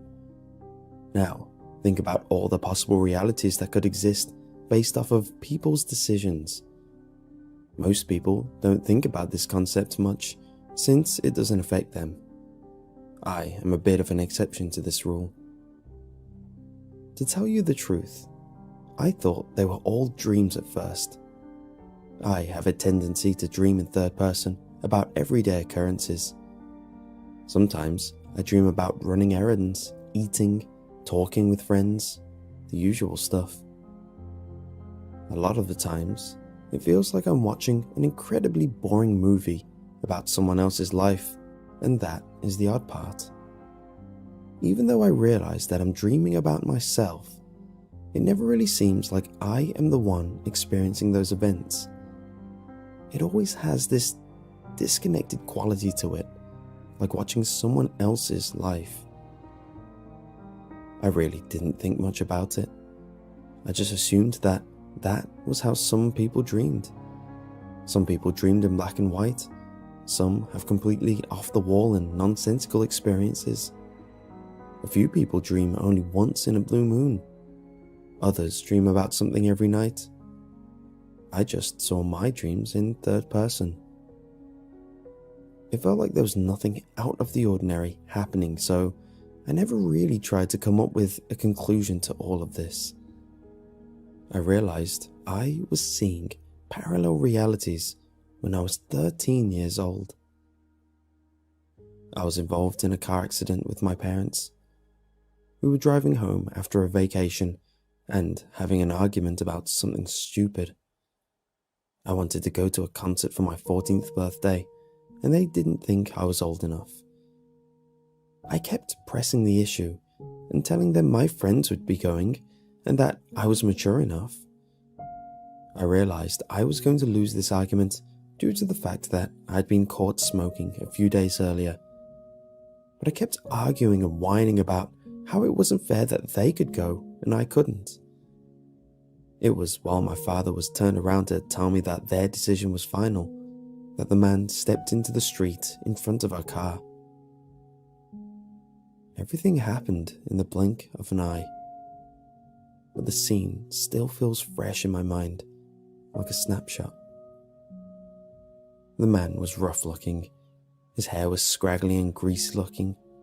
His clothes looked like the kind of stuff you'd find at a Goodwill donation store. He had one arm in front of his face to shield his eyes from my headlights.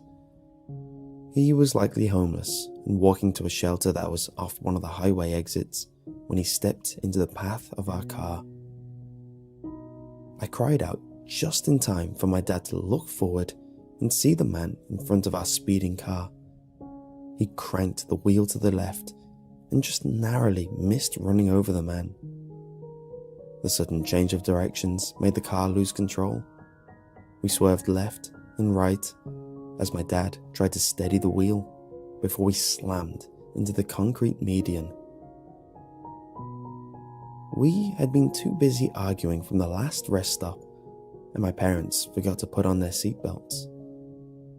The car slammed into the median about 60 miles an hour. The impact crumpled the front of the car like an empty soda can.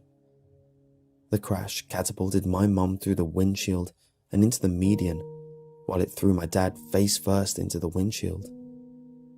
I slammed my head into the back of the passenger seat, and my vision exploded in a hot, stinging flash that felt like someone had driven a hot poker into my brain.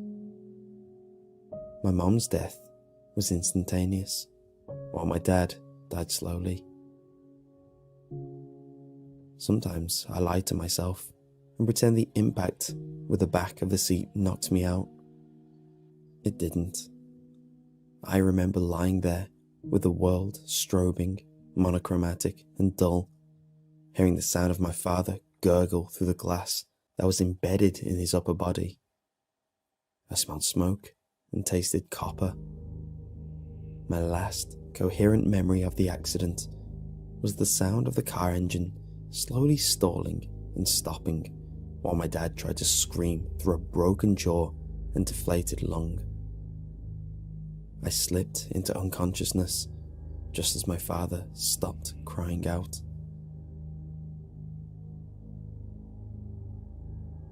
I was technically in a coma for 3 days, but it didn't feel like it. Instead, it felt like I was watching a slideshow of different events and scenes. Each felt like an out-of-body experience that I drifted in and out of. One in particular stuck out. It was a concert surrounded by people. It was so real that I felt myself being drawn into it. I pretended that this was reality and the car accident was just a dream.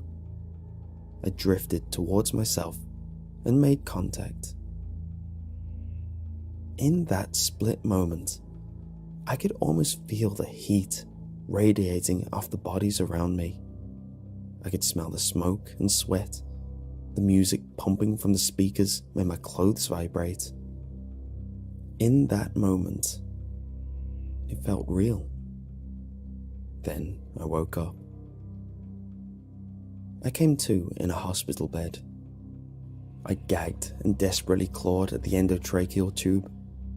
Someone quickly rushed over, and through the haze, I couldn't make out any of their facial features. As the fog of my mind lifted, I saw a nurse step into view and up to my bed. She held my hands and removed the tube. I remember gagging and sputtering for a few minutes more before I was able to croak out the word, parents. The nurse's look said it all, and I broke down. With nothing to do in the hospital and no one to visit me, I found myself sleeping a lot.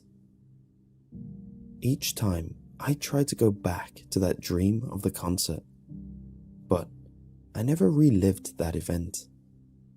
Sometimes I was watching myself eat dinner with family. Other times I was dropping subtle hints about what I wanted for my birthday. One time I was holding a puppy close to me and scratching her behind the ears as she tried to lick my hand. These were all things that were lost to me. Without any real family or close friends to take care of me, I became a ward of the state. I had spent 3 weeks in the hospital when I first decided to cross over. I was 14 and getting ready to be discharged from the hospital to be sent to a home for wayward youth. It was not an exciting prospect. I wanted to escape. I wanted to get away.